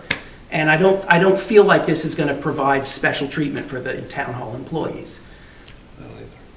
Okay. So that's my take. I just think that there are some employees that have left who didn't show up to town hall every day. to Yeah, work, that okay, left, well- that for whatever reason, whatever their exit interview presented, Okay, so let's, that, We'll have to table it. I think every employee is valuable, so I think that we need to create a culture that's not specific to one department or one building. yeah, I agree. I think it needs to The be. town employees, keep it up, we can keep it at town employees if you want. Like I said, the town hall is the main focus of the concern that issues that we're Yeah. dealing with, or challenges that we're dealing with, and that's kind of where I was coming from. Yeah, I mean, how do you eat an elephant, right? One bite at a time? So number 5? So select board members expect the town administrator to use her discretion when informing the board of any personnel issues that require immediate attention. That language, require immediate attention, I didn't know if that was too vague. And we also have language in our administrative policies and procedures that under the role of the town administrator, that she will regularly brief the board on all important issues. So what is that? So this is more giving, like, when we don't find out that X happened from an employee, we get mad at the town administrator because he didn't tell us. Or, why didn't we know about this? Where is that? That is a lot of flexibility in that. That's just basically saying, when the town administrator gets around to it, they can tell us that X was hit by a car. Right, but even like, what defines require immediate attention? Like, what would define that? We're giving that flexibility, I think, to the town administrator to use his or her common sense to say, this is something that needs to be acted upon now. I mean, I just think that we're entrusting and empowering the Okay. town administrator to make that decision. We can have a conversation after the fact, why didn't you tell us this? Right, But I'm just saying in general, I think that the town administrator should be able to have that latitude. right. So maybe on the role of the town administrator, we just need to make those two comments more in sync. Okay. So that And the makes same sense. about the hiring and firing and discipline? Was that more or less the same So thing? 6? Yeah, so that goes, but that's in accordance with our appointing authorities. I mean, it's clear who the town administrator can hire and fire without any say of the select board. That's in our town code. And then we have other do have joint appointments. Yeah. For hiring. Firing, I guess maybe with that joint appointment, but it's subject to town administrator, select board approval. I can't imagine a scenario where the TA would come to us and say that they wanted to let go an employee and the board wouldn't support it. I think historically, Chuck, maybe there's been one situation where that did take place, but years ago. But no, it was supported by the. Yeah, it was totally supported by the board. Like, I just can't imagine us saying no, but I guess, I'm trying to think about, when I was thinking of this interference, maybe we could be a little more specific in language on if it's an employee or someone that we have a relationship with, or who knows. I just didn't want that to become part of anything that the town administrator would have to worry about. We have to isolate the fact that this manager has this right, which is written in the policy. It is, yeah, it's already, I think it's in more the town emphasizing code. it. Yeah, okay. But we can, So all I added, I don't know if I added this or not, but I just said, town employees appointed by the town administrator in accordance with the appointing authority provisions of the town code, was language that I added. Yeah, that's fine. Just to make it more specific and defined, Yep. it would make me go look at the town code, though, 'cause I wouldn't know. which I think we should look at the town code. Right. I mean, I think we should all be familiar with that, structural wise. Okay. 7. Update the select board on significant personnel matters as part of the administrator's weekly or biweekly That was, update. I think that's, Right. So my question on that was, is there another mechanism? Do we want to just rely on the TA's weekly update, or do we want to maybe consider another method, or does it matter? I think in general, it would be more of a, we had to remove X employee today, or this happened today. It wasn't an emergency that's going to bring us in to have an executive session or something, but just some things that, personnel issues that happen, so that we're not blindsided, right? That we need to know about in our Right. update. Right. That's kind of where I was going with it. So it may not be this high pressing thing, but it's like, just to let you know this happened, we've dealt with it, but you might hear about it. Right. So other communities actually post the TA weekly updates on their website, which I think is really helpful. I mean, it's just trying to broaden communication with residents. So if we did include personnel issues within those TA updates, that would prohibit that. If we ever did want to post those on the website, Or we can edit it would them. just limit that, but I think that's. We can have like for board eyes only and for Yeah, public. right, right. But can I, since we're in the middle of, I mean, is that something that, do you have the bandwidth right now to be giving us weekly updates? I do not. Right. So And we had this- said we didn't want Yeah, them, this is going to not, obviously, How do you feel about this? this It's is not not an going to issue at happen this now. point. We knew that. So- We already were that. So I would also say all of these things, the town administrator, but we have 3 employees who report to us, and why are we singling out the town Yeah, administrator that's to be true. different than the That's a other? good point, too, yeah. No, I mean, why are we You know calling why? the town administrator as the Because authority, Gary but and not- I heard from all 3, we heard from all 3 of our direct reports, and a lot of, and the issues are in town hall. The issues, we do not hear the same kind of interference in the police or the fire, rank and file. Or schools. And we don't hear, or schools, and we don't hear about those people coming to us and bypassing their boss. This was to address an immediate challenge or I problem. understand that, but if we go back, 6, 8, 9 months or whatever, the fire department was complaining a lot too, right? But we're writing a policy that affects the administrator, but not the So fire. I would say, because how we would deal with not that that. it's secondary, but I think this is an immediate concern that we have to deal with. I agree with that. But so the other, I think maybe we take two other members in the next few months, go meet with the fire chief and develop something like this with the employees, sit with the employees the same way that Mark and I did, give some ideas. Matthew, I but just said that's that, okay. Mark. Matthew. I know we're interchangeable. I'm much better looking. And then let's do the same thing, grab 2 of us Yeah, and go sit with the. The police. Yeah, I agree, yeah. And maybe DPW. So the next one, number 8, I think, to me, this means the staff is free to contact us. They are not free to lobby us. Like, especially if they don't report, I don't want them, I think the first thing we should say is, we'll have you run this by the town administrator. And this starts out saying all Littleton residents, whether employees of the town or not. I mean, that was just like, well, everybody, everybody has the right to talk to us. We can't say town employees shouldn't talk to us, because Right. some of them are residents, and everybody has the right to talk to us. And if all the residents do, I don't see why all the town employees don't. But I do think that there's a line to cross where they start trying to influence their situation in a way that bypasses the chain of command. So this procedure is, you mean this policy? That, you're talking this 1 through 8? Yeah. Okay. And I think we should add to that. I know members all have some ideas for this. Yeah. I think we can codify. I want to read through the ones you linked. Same. And I would love to bring something, have something next week, in 2 weeks, that we could really all get behind and vote on. So that, because I think the meeting after that is after the election. And I really like your idea that we vote on this after the election as a tacit agreement that we will follow these rules. So this will be an amendment to the administrative policies and Yeah, I procedures of the guess. I'm not board. sure where exactly it would go, but yeah.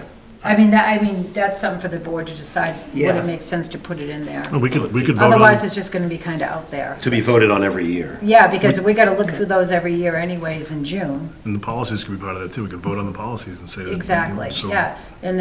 And that's a whole nother It's an expectation. section of the policies that the board's never even looked at, so. I know But this, historically, yeah. being on the finance committee, and I just remember different conversations of previous select boards having the same argument that they didn't review the policy, they didn't have time to review the policies, that We can. in a timely manner. That's why I thought this being a separate document is much easier, manageable, that everyone can sign that first meeting. after Right, their- so this can be in that meeting, Gary, that certainly can be a standalone document as part of these policies. It can be an attachment. Okay. Yeah. So I had a couple of other, like, are we also restricting other boards, like, does FinCom have the right to go and bother employees? Well, that's an appointed board, so we can discuss that. Certainly, obviously the finance committee, right, we'll use the finance Well, I committee. mean, Going to the COAs finance office, maybe through the chair, but I think there's a huge value added to that. I just don't know. In meeting I with also- department heads to help with the budget. And there's Yeah, an it's- expectation that that's done. But right? also that the interactions there are very different. They don't have the authority. the authority. So it's not the authority brass. part, it's the distraction part that we talked about earlier. It's a mix. It's also malicious, and there's. I'm not disagreeing with Yeah. any of that, So- I'm just trying to, So I guess that's something we didn't ask the employees, I'm kicking myself. I'd like to know if the employees are getting stretched thin because of all these visits from other boards. All the boards we have. We can find out. I just don't know if that's stretching them thin as well. Yes, is the answer to that Okay, question. so So, you're- if I could have just added a Yeah. couple other things to this conversation, that, if you think about, say, your direct reports to police chief, for example, the police chief just got a new contract. I think, obviously, the board is pleased with his performance, but I think that part of the reason why he can be a strong performer is because he's essentially left to his own devices to be able to run his operation. So, and I think that's an important thing, because you're showing that trust in him as a manager and as a leader, and allowing him to do that. Now, I realize town hall is somewhat different, and there's other committees and boards involved, but if you're trying to think about that in terms of what makes one model successful versus maybe another one that isn't, Good point. they're Good really point. two very different things. Great. And the other thing I'd say, and I said this to Matthew, I think it's important for the board to keep this in mind, that this policy isn't just really going to be for town hall staff, it's also going to be for the sustainability of the select board itself, because the involvement that this select board has, and I think it's good. You have a lot of interests and interconnectivity with town department heads, and sometimes that's a good thing. But remember too, in a time when people don't have as much time to be able to contribute to public service, they may look at this and say, Gary is an example. I don't have, however many hours that you're around to say, because they're going to think that's the standard that they're going to have to be able to abide by to be a successful select board member. And that's not necessarily the case. They don't necessarily have to have that level of, that those hours that they have to put in, that they might just not be able to provide. And I think that the idea of what, a successful board is that you want to be able to expand it and allow more people from different phases of their lives, people with young families to retirees to whatever it might be, to be able to say that this doesn't have to be an all-consuming thing for you. You can still participate in town government, be a good select board member, and not have it control your entire life. So I want to go back to this because I agree that we can deal with the other boards, but I think Gary and I both felt like the select board was the first priority, and I'd love to not get bogged down. So again, I would like to push hard to get this finished. I'm okay with coming back at our next meeting and revisiting something. I hope we can have a draft of something that everyone will approve. But actually, I wanted to circle back to one thing you said earlier about bringing staff complaints directly to the board member. And I think actually that's part of the problem. I think that kind of opens up the staff for retribution if it's not public. And I don't want to do that. I want to make sure that it's maybe HR or Ryan can be there in the meeting, but So that's why I said we need accountability. Where you would say, did you run this through the town administrator? No, let's go. No, I mean if select board member. Oh. Like Cindy was saying, select board member. Oh, but what if it's about the town administrator? Well, then that's different. I mean, but Right. it isn't. It hasn't been to this point, or well, I don't know, maybe it actually has. it has been. But okay, but I mean, So, there's yeah. a lot of other employees. It's not the town administrator that have the same issue. Right. And talking about it in private is not going to solve the problem. Correct. So- As we So can I say that we take this once we get it ready in 2 weeks, whatever we add or take away to this, we share maybe with the chairs of our appointed boards that this is an expectation of how we would like their boards to operate. We can decide. We can The do chair, that afterwards. Yeah. So that I know there's a few members that want to speak in the group, maybe. So we have something to do for next meeting. If the board, it's the pleasure of the board, I would like to go back now to the warrant because Ms. Crory has been waiting patiently. Did you want to hear from anybody? Oh, yeah, I'm sorry. I do, is this, if it's very short, because we've spent a lot of time on this? Absolutely. Brian Darbox, Fletcher Lane. The one thing I wonder is, these seem like 8 great points, but I'm not sure that they would address the issues that the finance director raised. Finance director said that they were told, don't speak to such and such a person, don't follow up looking for Right. such and such information. I don't see anything in the 8 that would, Right. if someone was told that. So that's a good point, and I think the answer is, we fix our own house, we empower Ryan, and Ryan is in charge of those people, and that is Ryan's domain to administer the employees of Town Hall and deal with personnel issues there. Thank you. Mr. Sanders, if it Between can, lines. what's that? Yeah, Between if it can be lines. very brief? Yeah, Ms. Morrison was next, I was third. Okay. Thank you. So. Can you come to the mic, I'm sorry, and state your name and address? So Karen Morrison, 11 Spruce Street. If I could be so bold, I just would like to make a suggestion as a member, as a citizen, right? There was some side talk about, well, we need to include the language about self-appointed and joint appointed and this and that. And I would just ask the board to remember who their audience is for this document. And to keep in mind that it's not just each other and it's not just inside baseball, but that the citizens are also looking for answers and looking for exactly what this endeavor is to come to fruition. And so I would ask that as you're drafting it, you make it a complete document so that anybody can look and say, this is what I can expect as a citizen of my select board, and not have to refer to town code or look up bylaws and in order to get their answers.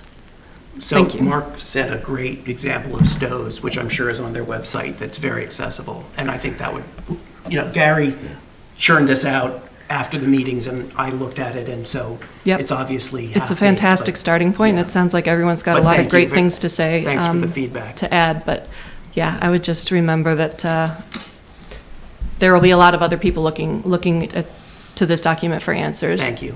Thank you. Mr. Sanders.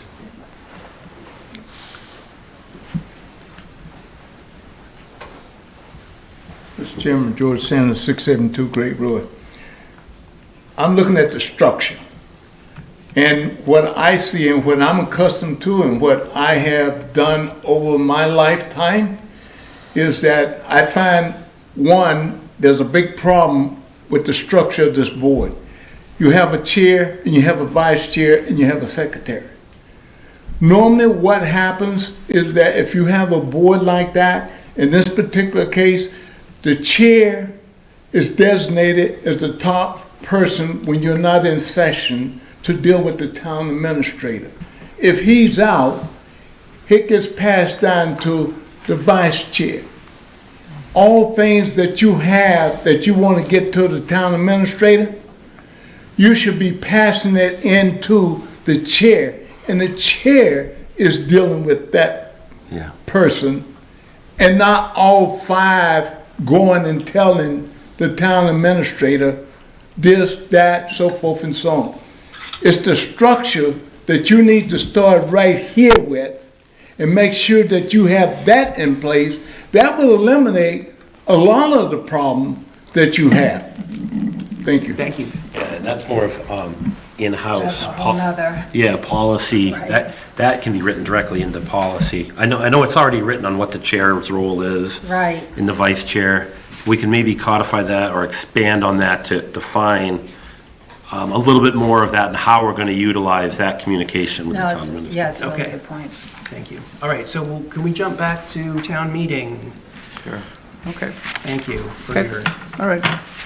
If I may, Mr. Chair. Yes. So just to remind everybody that the town meeting report was sent to the printer on March 31st and is scheduled to be delivered to residents either this Friday or Saturday, which is April 15th.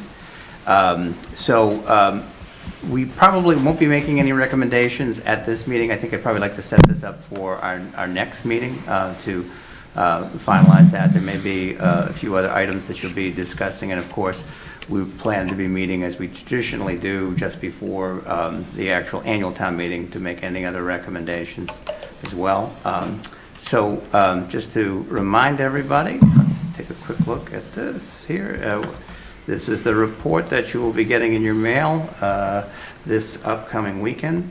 So I'm going to just actually use the table of contents in terms of just highlighting things that there may be further updates on that I'd just like to keep the board abreast of. So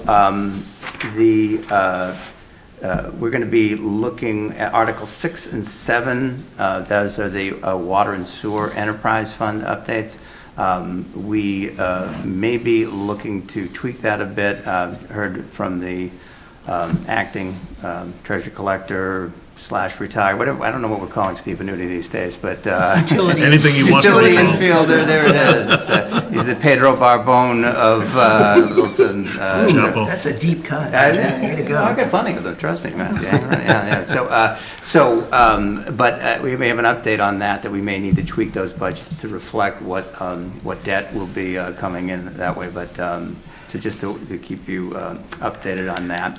The Indian Hill Music School, which is Article 10, we are working with our architect and owner's project manager and coming up with a recommended figure to you in terms of what those renovation costs are.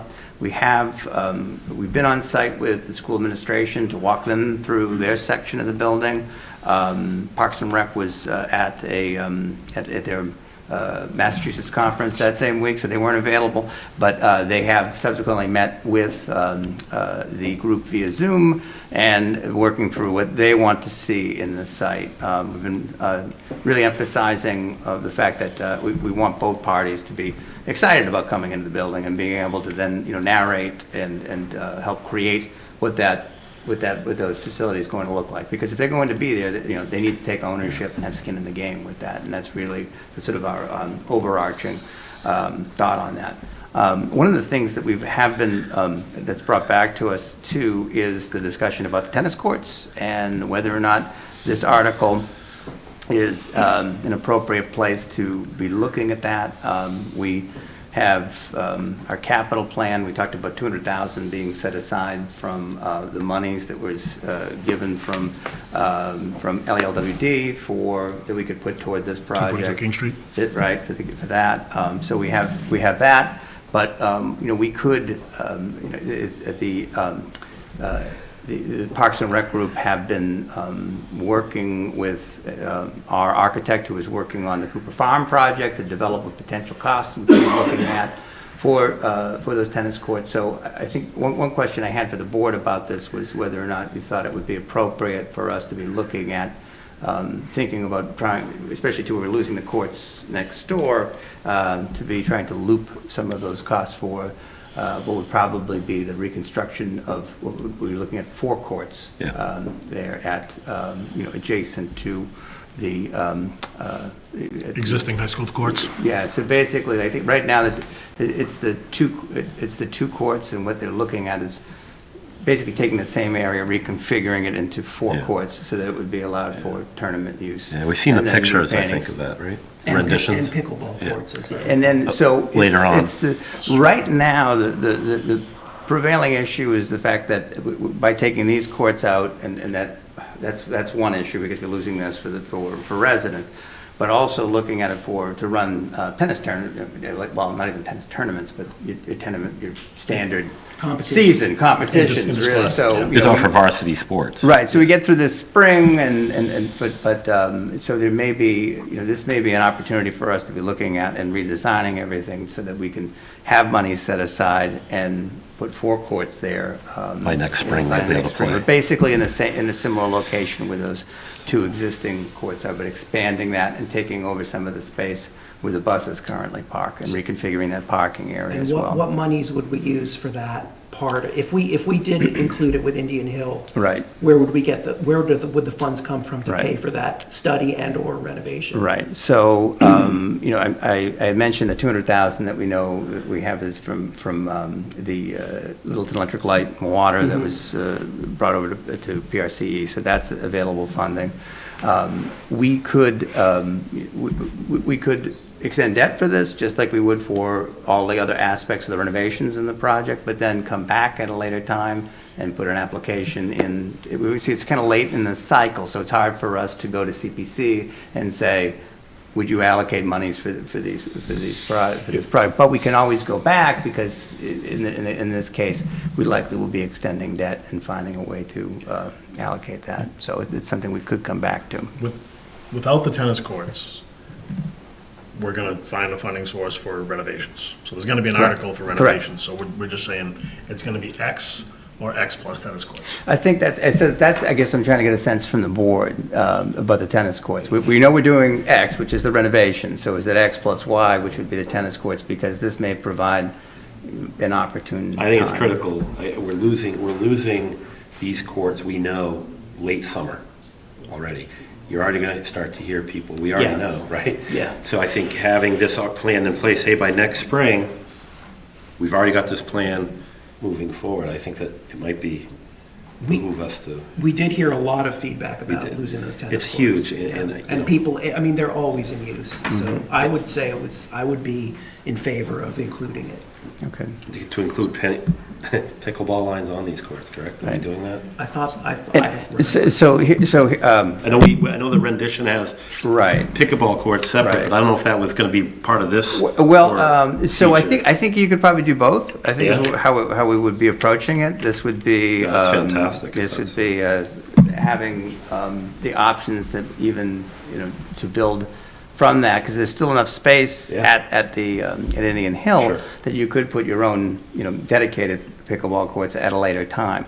What's good about this plan is that basically you keep what I think are now the current 2 courts that become 4 courts. That expands and takes up a little bit more of that parking lot area that we walk through, and then but still give the opportunity, because the parking area at Indian Hill is quite large, so to be able to then also put some pickleball courts on it. And you also have that adjacent lot, 32. Right, and you wouldn't even necessarily need to touch that, because you could still save that for a later use down the line. You could take the pickleball courts and just basically kind of put it in the back corner, but it would also be adjacent to we're relatively close to the tennis courts that you currently have at the high school. So it's an opportunity. The question is, I just wanted to get a feeling from the board of whether or not you wanted to pursue it at this time. Okay. So do we have formal agreement from Light and Water that we have access to that $200,000 for the tennis courts?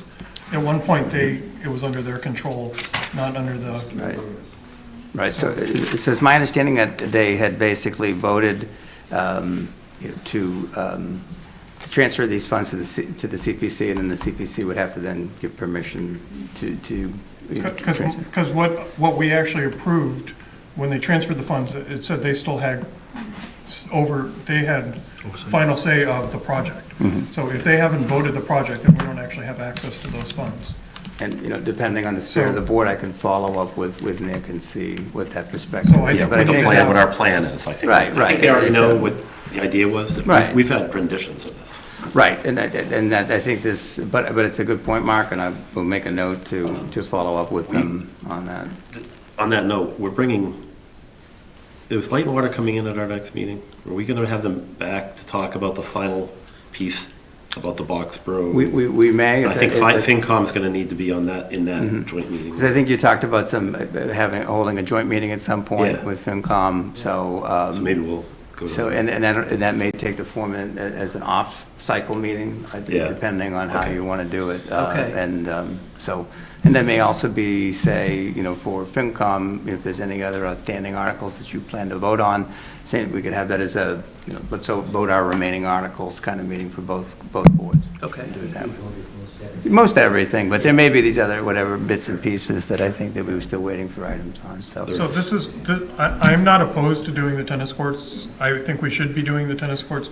But the way that this article number 10 is written, it says 3236 King Street. And we've been just talking about doing tennis courts at the high school, so it's not the same. It's not the same address. So it's kind of out.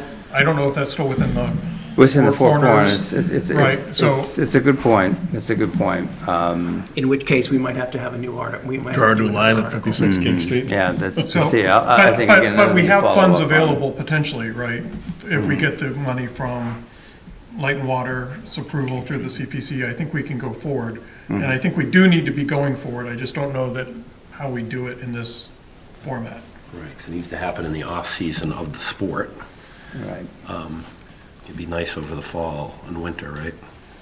Well, you also have to- The reason I'm bringing this up, this only just came up within the last few days, where PRCE staff had been coming back to me and saying, this is something that we might still want to do. Is this something that we can put in? And it's trying to find a way to make that happen. But I think, Mark, I think a good food for thought that I can then kind of report back to you and get a sense on some of these questions and whether or not the Four Corners question is there. Or does it need to come through? I mean, isn't there an article of transferring money from the CPC to other projects?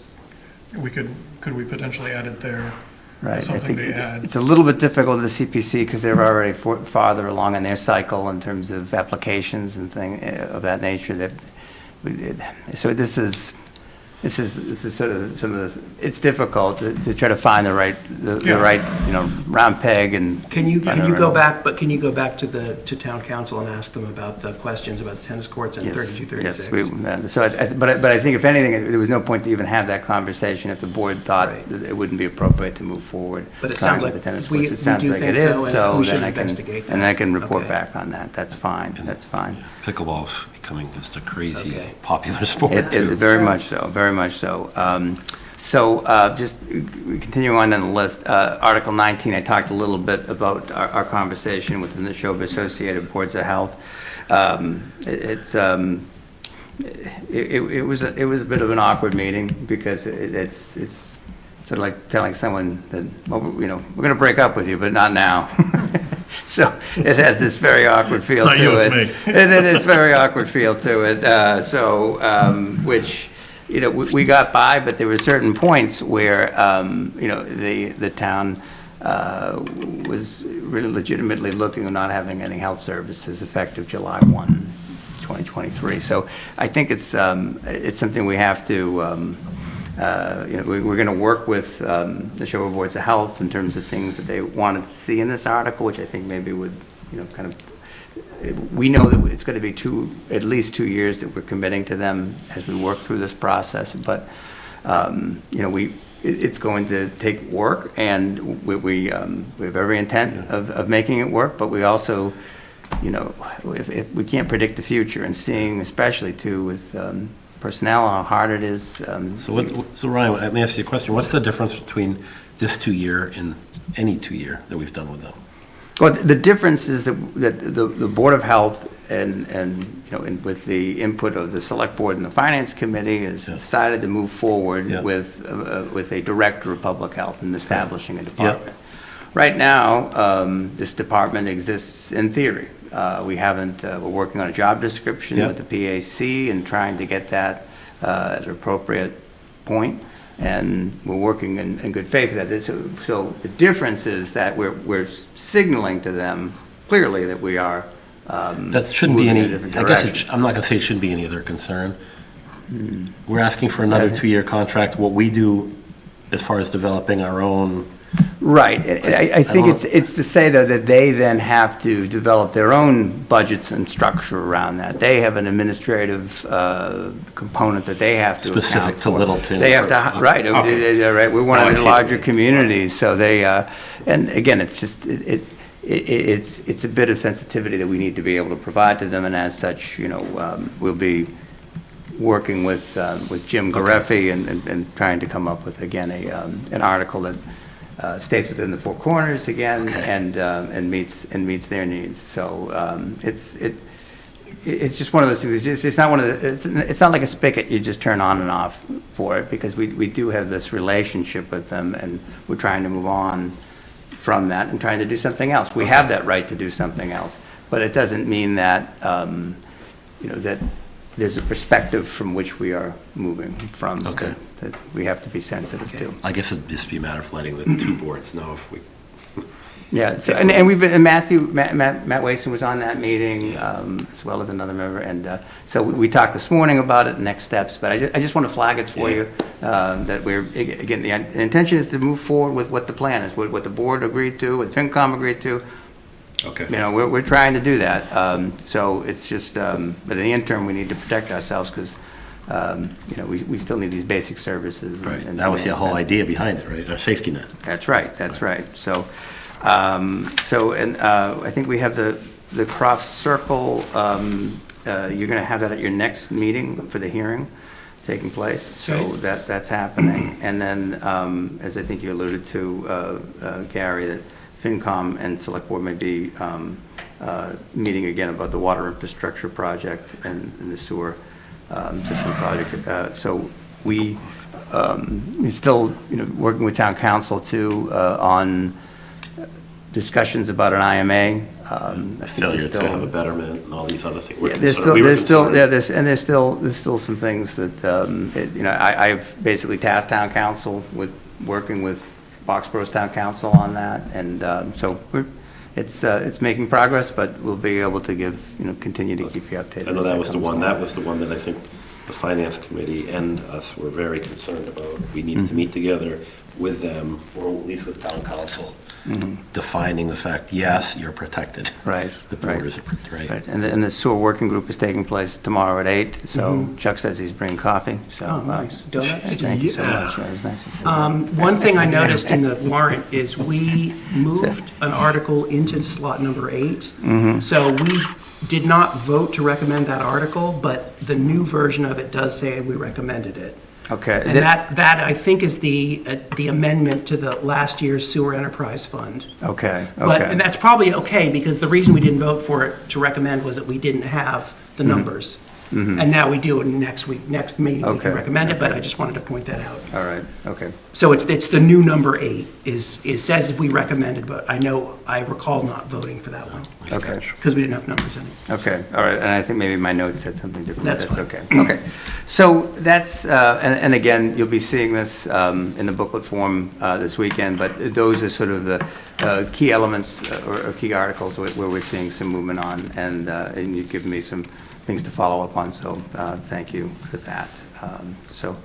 I think that's it on the update, but we also then, if I may, we also have a few other things that we have to move forward with, which would be to vote to post the warrant and also vote to post the election, which is May 6th, the Saturday after the May 1st town Shall we meeting. post the warrant, ladies and gentlemen? Any discussion? Just get the,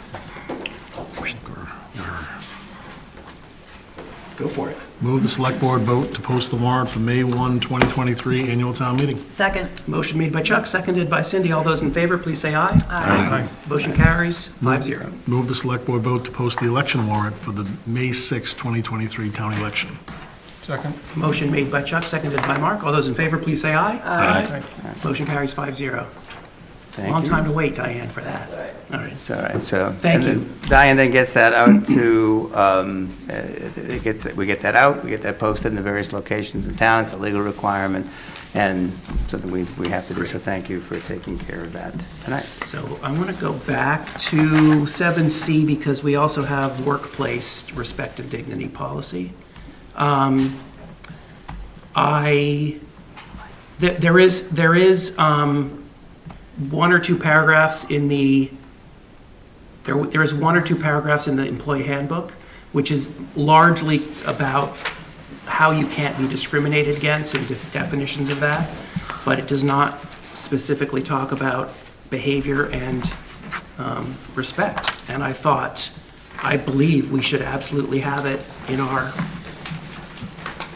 handbook. So this is one that I got from the National Institutes of Health.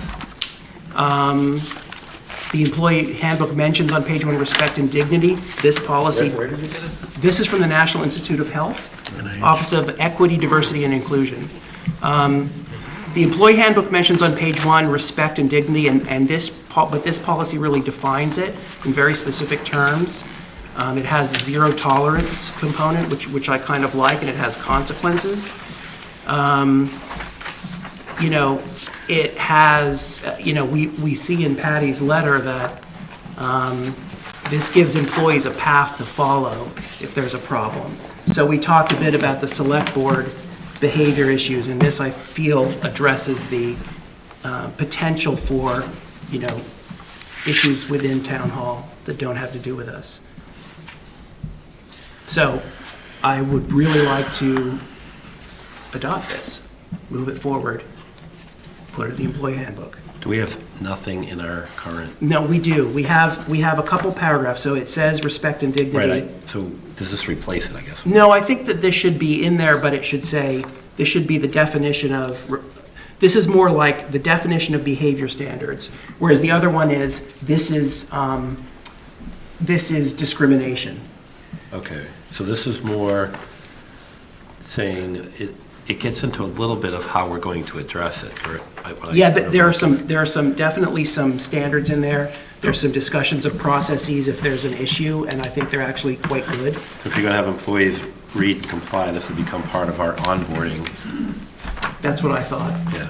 And I would like to adopt it and have it go into effect immediately, and I think that the select board should adhere to it as well. Is this different than the one Mark found? Yes, this is the one. Yeah, I didn't find out. I didn't look at this. This is the one that was this is the one in the packet. But Yeah. Mark sent us one. No, he sent, that was a code of conduct standard. Oh, okay, all right. This is respect Can you and just scroll? dignity. I'm So- sorry. I'm just, all right. From a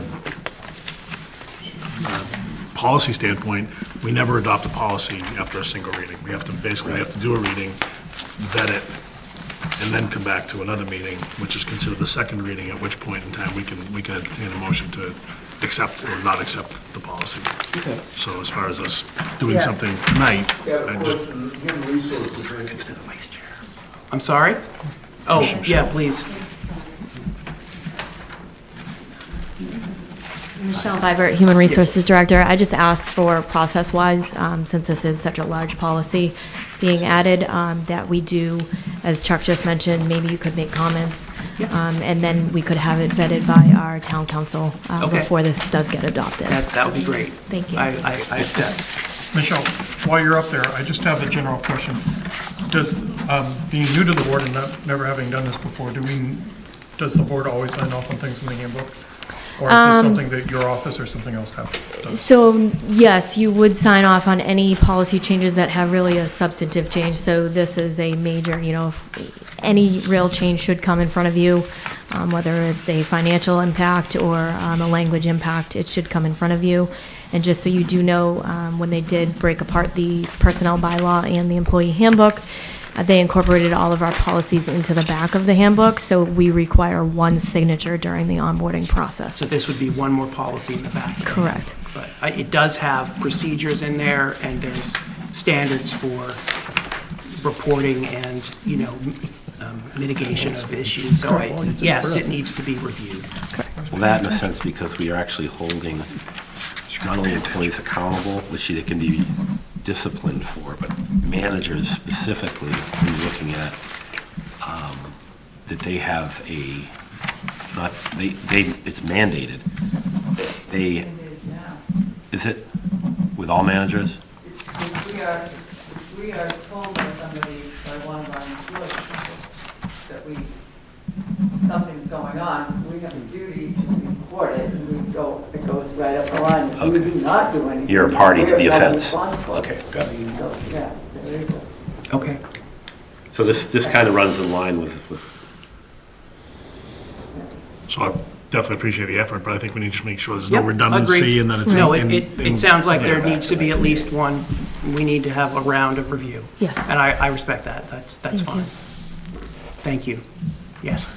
So is this policy, so are you taking this policy as well into the select board's policy? I think one of the select board policies should be adhering to this one. So, yeah, I think we should also subscribe to this So is policy. this replacing the Code of conduct? No. No, the Ethos? Yeah. Gotcha. Sounds like. Yeah. Is it replacing the ethos? I don't know. I'll have to look. I haven't read the ethos in about 3 years, almost, a little less than 3 years. But let me check it out. you just don't want to leave anything out that might be. No. And Because of the discrimination, you guys be careful that you don't lose that part of it. Okay, I'll review that. I did not think about that when I was looking at this one. Okay. So that should be the general ethics policy that the town has, right? That all board members sign off on. It's not a select board specific one. Where the code of conduct may be more specific to us. Yeah. This is more of a ethics that applies to everybody. Yes. So, That was my intent. yeah. Any more comment on that, or we'll move on? We can go to the government study. Want the summary up? Cindy, with the- Sure, yeah, we could pull the summary up. It's a very complex report. So can I ask, when you asked to have this put on the agenda, what did you want to talk about this? I Because- actually didn't ask that. Oh, you did? I thought- No, you had mentioned something about changing the town. You had mentioned that employees had brought forward during your meeting with Gary, changing our form of government from TA to TM, town administrator, town yeah. manager. I just said to you in an email, if we're going to have any discussion about that, we should probably look at this report. Ryan sent me an email and said, can you send me the Okay, report, I which I understand. did. But yeah, so I didn't necessarily ask this to be on the agenda. Oh, I see, but okay, so I think. It's an interesting report. In the summary, some of the comments within it are interesting, but it's from 2008. Yeah. It's very dated. The town's a lot different now. Yeah, I was going to say, that was a lot of my notes were, but in the line of those who do not study history are doomed to repeat it, it was interesting to read some of the select board and the town administrator relationship is completely dysfunctional. So I guess the more things change, huh? There were a couple recommendations that they didn't do, which I found interesting. One was leadership training for select board members. We don't do that. There was an operational guide for incoming select board members, which we just talked about earlier tonight. The other one that was fascinating was there was no charter commission, and they said, oh, that's because it's going to take 2 years, and that's too long. So, It will. and now we're talking about that again as our next Well, agenda that's, item. having lived in Stoneham before Littleton, the town of Stoneham was looking at doing a charter commission, and they put a ton of effort and time and energy into it, and then Yeah. said, this is going to take way too much, let's just keep going with what we got. Yeah. Well, It's an exhaustive process, and Yeah. I've actually spoken with some select board members from the town of Tewksbury, they've gone through it. So there's, it would require us going through like this process first before, in my opinion, before we went on to determine and whether do or not. another government study or something Yeah, like it. maybe, yeah, I mean, there's any number of different charters that we could go towards. We could go towards city form of government, go towards a town with a mayor, we could go, Towards the sorry, town manager. towards a town Yeah. manager. I think one of the things that, I can't remember who told me, but I'm hearing a lot from residents especially, like, how are we expecting to get another town administrator? We've gone through 3 years, right? Like, who's going to want to work here? And he's, I know, he's in right the there. room. He's right in the room. But the point was that, you know, talking to them and saying, we're going to do a charter, and we want you to be part of that process and help us to decide on how to correctly build the government could be a very compelling carrot. I think it's time. Can you be an interim for 2 years while we do a charter? So I think, They would get before the charter. Yeah. I think, I guess my question is is it a chicken egg thing? What comes first? The charter, or the government study? How do these typically run? You know, I mean, there's different ways to do it. I mean, you've looked at a lot of the, you know, I think the total report from 2008 is like 140 pages? Yeah, it's huge. So, so it's not as if there's no context for this. It's a question of then, you know, do you use that as some sort of foundational element to look at the possibility of a charter? And, you know, it's designed to be very extensive and to really review that. So To truly vet it. yeah, no, at this point that becomes a question for the board. Well, I think we owe it to the town employees. I feel that way. Okay, so. I kind of agree as well, because the other advantage would be setting up the delimited responsibilities of the town administrator versus the select board, which have been very personality dependent over the last 10, 15 years and have caused lots of swings in behaviors.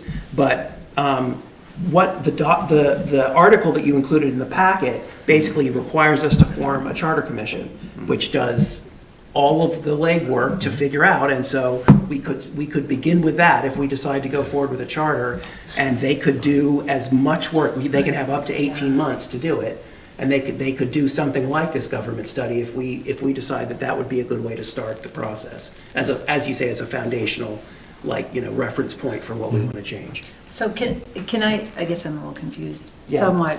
So we have policies in place right now that define the roles of the select board, the roles of the town administrator, the roles of the finance committee, the roles of our finance department. What are we looking for to change in those? Do we know?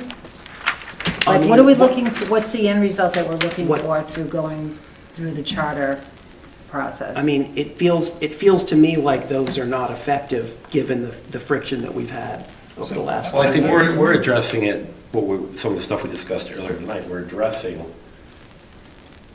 things that I think and we all think will help short term and long term if we're not on the board, so another board. But this, I guess the question is it time for a new charter? Well, what we could do is we could just change our policies. We don't need to go through the charter process. We can change our policies internally to correct some shortfalls, if that's what we feel is necessary, If I could say right? too, the charter would also look at, say, all right, here's our existing list of, say, boards and committees. And so there, you know, are all these boards and committees necessary within what we're currently doing, and how then, you know, how should these decisions that are being made by certain boards and committees should be being made by the select board? Should it be made by the town administrator? You know, things like that. So it's not just this board in terms of what it would look So at. it would impact.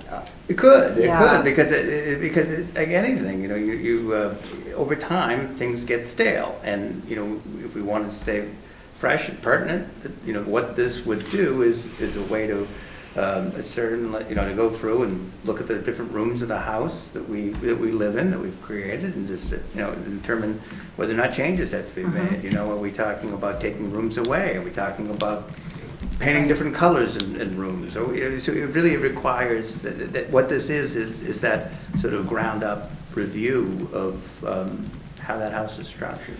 We're talking 2 years from now where this would even be relevant.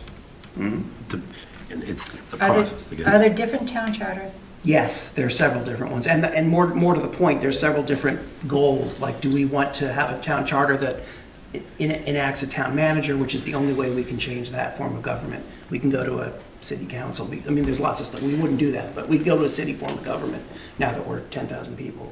Is that, but at a population of 10,000, do communities go to a city form of government? I don't know. I've never looked. I read through the But they have So charters. it would be the city of Littleton? Pepperell has a charter. Yeah, a lot of So, I mean, municipalities do. so Okay. it's towns smaller than us. Yeah, they that's have not the deciding Okay, thing. okay. It's But I think the difference between the charters and the policy is, one, that the charter's not decided by us, it's decided by the voters. Right, the policies, we can choose to change at any time. Right. The charter, we cannot. And Right. the policies can be ignored as we've found. Sorry. I think you can make as many policies as you want. The problem is following them. Yes, thank you. That's the problem. So make as many policies as you want. It's just the problem is,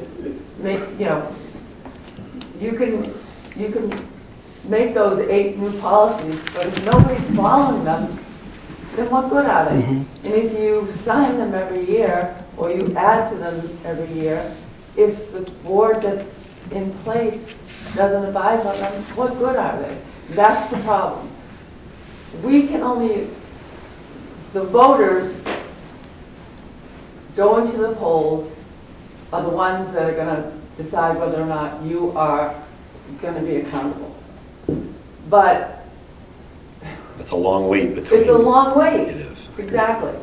The problem is that between one year to the next year, we can only expect you to do your job, and we can come here and listen to what you have to say. But if you don't do your job, like you say, the only people that can take you out of your position is the following year when you come back up for election. However, you make a policy, we expect you to abide by it, and then you add a policy, and then you add a policy. What good are they?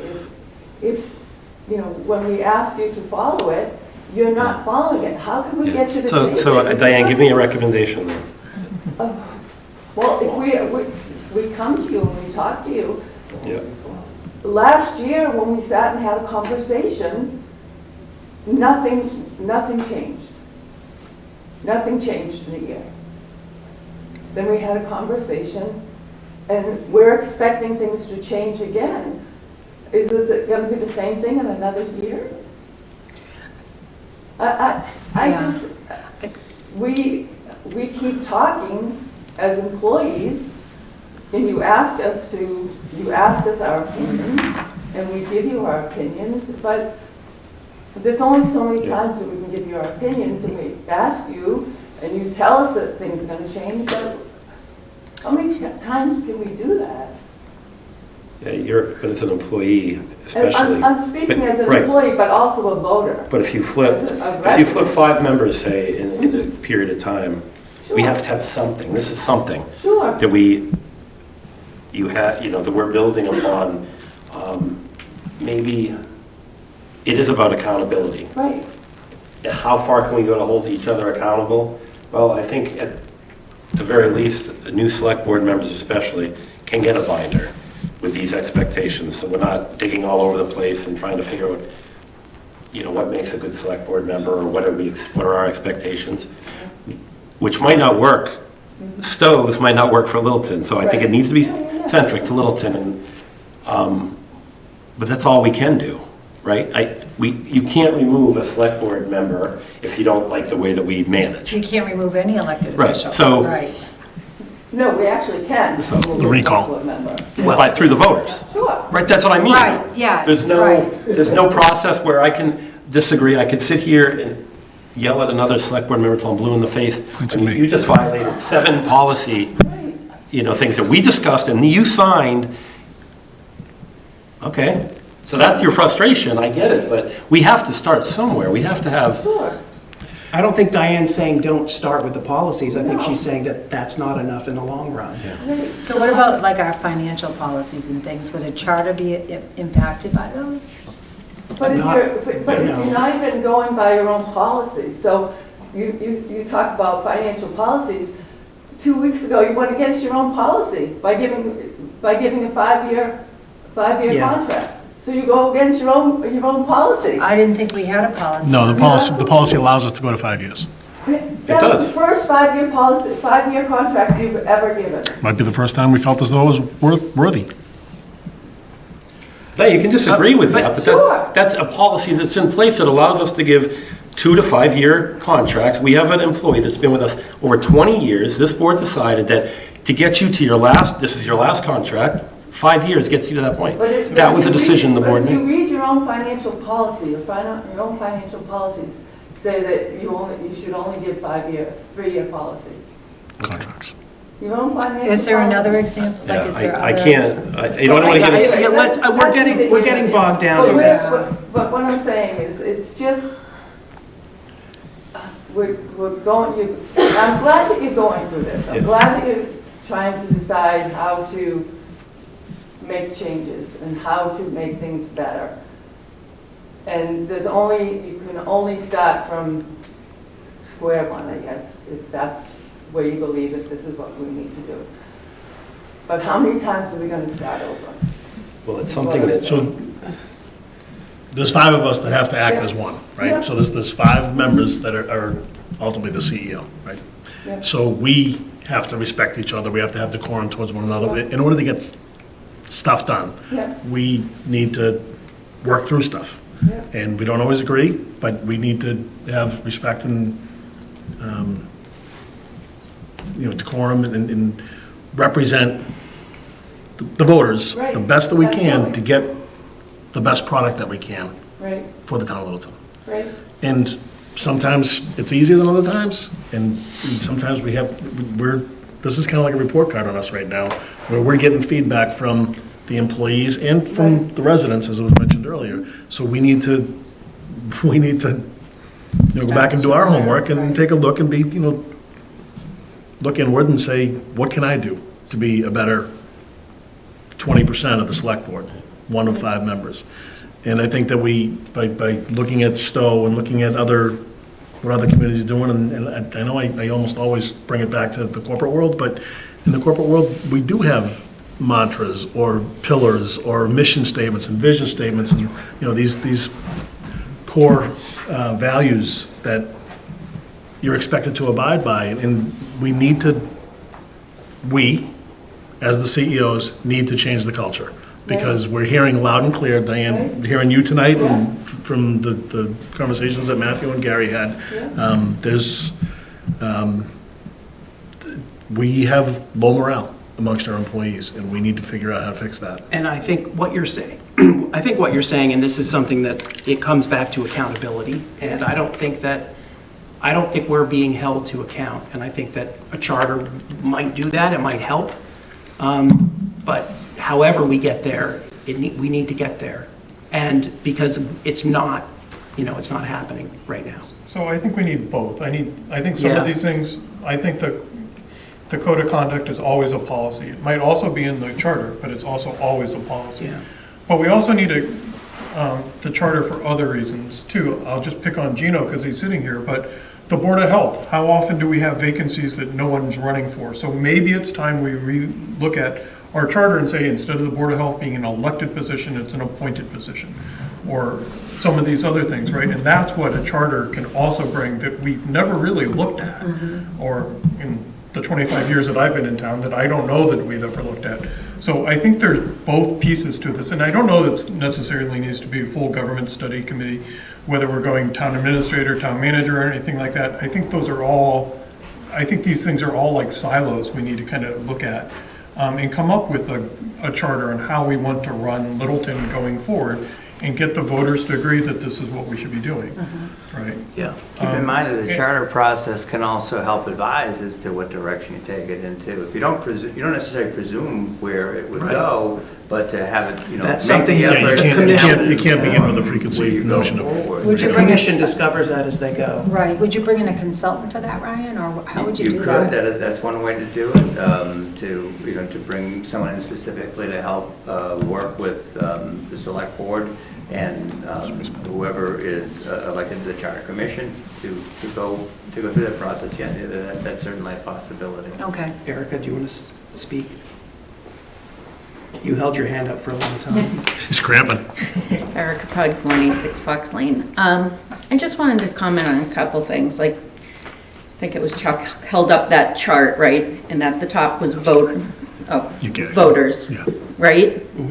And then many times it was mentioned that the only people who can replace you are the voters. And then we talk about accountability. Well, how can you be accountable to the voters if the voters don't know what's happening? So employees don't want to name names because they're fearful of retaliation. And you don't want to share who's saying what or who's, what the employees are telling you about who the culprit is. So how are we supposed to make informed decisions about who we want to elect, who we want to put back on our boards, if there is no accountability, if we don't have the information? So I think that has to be taken into account if you actually want accountability, if you want someone to be able to hold you for these procedures, these policies to have any teeth to them. We're the only ones who can do that. Thank you. Yeah, I think the policies that are currently in place, it's hard even for us to get to the point that Ms. Borgoni even mentioned of holding people accountable, each other accountable, because they're vague enough to give flexibility where, look at, the voters elected me, because I don't get along with somebody, because I want to do something a certain way, that's the way I do it. Whereas, some of the things that we're drafting today is a starting point where we can get to that point. Now, you can actually hold a member accountable, and if it has to be in a meeting like this on television, where we're saying, you said you signed this saying you wouldn't do this, you agreed to this contract or these policies, you're not abiding by them. Explain yourself, and that's how I guess we get it out. I don't know any other way to do it. I really don't. So the Stowe policy has things in there about, more along punishment for misbehavior by the board members.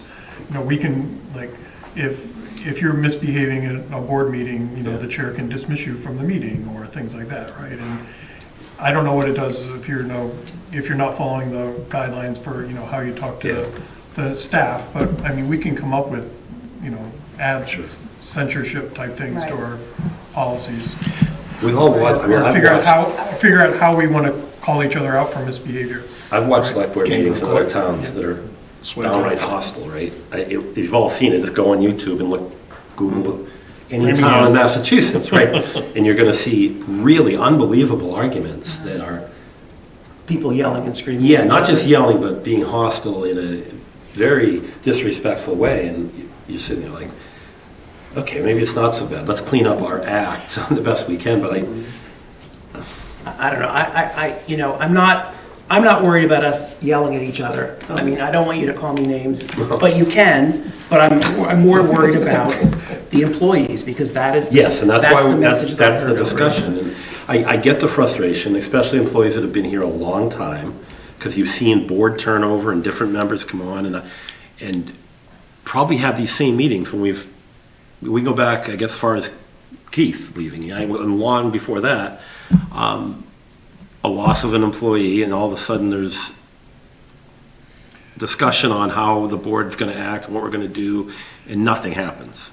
So all we can do is this board, as it sits here today, is try to make some type of guidelines for us to go forward that'll hold the test of time long after we're here. The accountability piece, it's going to always come back to the voter, and it's going to come back to us holding each other accountable in meetings in the most professional way we can. That's all. That's all we can do. Can I make a suggestion on how we go forward? Yeah. We take something, the combination of what Gary wrote, and look at the Stowe policies, and we all send comments back to Gary, and Gary sends out another draft that we will send another round of comments only to Gary, and then Gary takes it to Diane or Ryan or someone and say, please circulate this among the department heads and get comments back. Yeah. And then and we do this, if we want to do this for our next meeting, then at our next meeting, we have the new draft that we can review to approve for the meeting after the election, right? So That's interesting you said that, because that's in our goals that we set, is the procedure that you just outlined, Mark. Let's do that, and we'll have to figure out some So we'll have to figure pretty out quick timelines and things, I mean. Yeah. Yeah, there's something that you hold department head meetings. I know the town administrator does. Maybe it's something where we can get the group of management together to discuss some of the issues that they have as a group. And those type of things come to us or through the town administrator. However it happens, of things that you notice that aren't working that we kind of keep in check with as well going forward. I don't know how else to do it. I'm trying to get at some of the points that you're bringing up about accountability. And I'll be honest with you, a lot of the times throughout the year, I didn't even know half the stuff that was wrong or going on. So you're playing catch up a lot, and you're swimming upstream. It seems like you're going paddling against the current, because why am I working so hard? What the heck is wrong? What's going on? You can't get answers. Where I think the personnel board at least had a little bit of that, right? They could give us, hey, this is what's going on. This is what some of the employees have come to us with. I think we can get to that with the HR office a little bit better, where we have people going to that office with some of these issues that can be brought to the town administrator's attention and then to the board. But once again, you're right back to where you started with accountability. So, you good? Yeah, I am. It's frustrating. I think we all need to commit to one another that we can't be going in and undermining the authority of the five of us. Any one of us can't be going into any department, whether it's to a department head or to a staff member. You just said that, but pardon me? What's the accountability, though? Yeah, so that's the thing. Yeah, I agree with you. We just can't do it, but maybe we have an anonymous, it's like a suggestion box where employees can drop one of our names And we in read the them here, box. we read them at the meeting? Yeah, I just think that we need to commit to one another here and now that we're not gonna be going in to ask employee X to do So I don't- anything I- without the yeah. authority of either the town administrator, the police chief, the fire chief, or the department head. I just think that if intimidation, micromanagement, untenable situation, marginalized, disenfranchised. Retaliation. Yeah. Yeah, you were talking too fast, I couldn't read it that fast. Right. Well, but again, I don't think any of us disagrees with that agreement amongst ourselves. I think that what it comes down to is that how do we enforce it? If someone does something wrong, the employees aren't going to want to tell us because they're afraid of retaliation. That is what's been going on for years around here. We need a way of publicly admitting to ourselves that there's dysfunction and talking about it in public. And we have always shied away from that, and, it's... Okay, so accountability aside, we all commit that we're not gonna reach out to any employee to have them to do X, Y, or Z, to do a task. Yeah. If we have a question on anything, I whether it can- be. I can commit to that, yes. Why wasn't And they could even- why didn't we weed whack the common? Yeah. Why are the sprinklers on in the common? Yeah. What was this warrant article? We just signed the warrant, why is this or that in there? I mean, I've asked those questions before, but I've typically either gone through the town administrator or reply back to Michelle. Do you have any insight into why this amount is this amount? Because it's out of sequence. It doesn't. So I don't doesn't know add up. exactly how that works.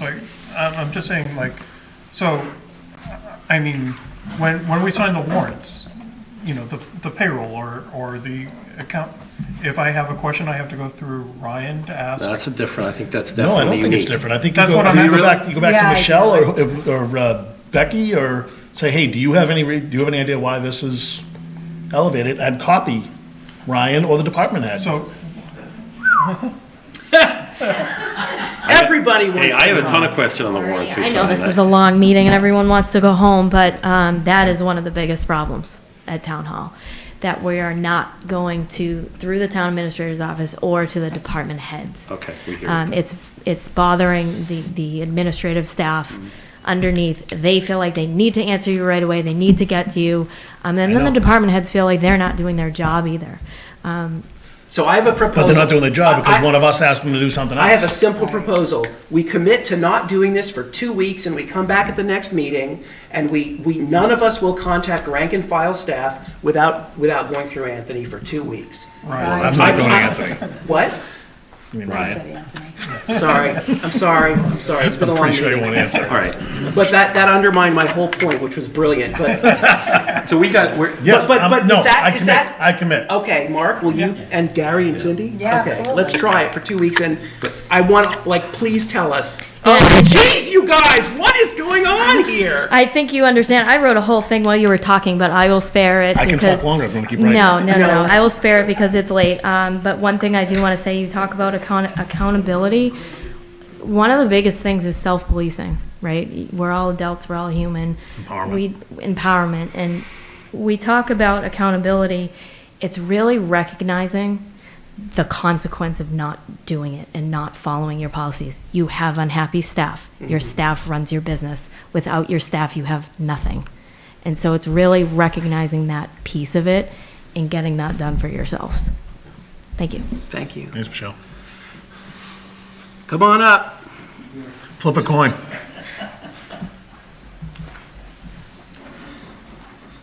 Mr. Chairman, George Sanders, 672 Great Road.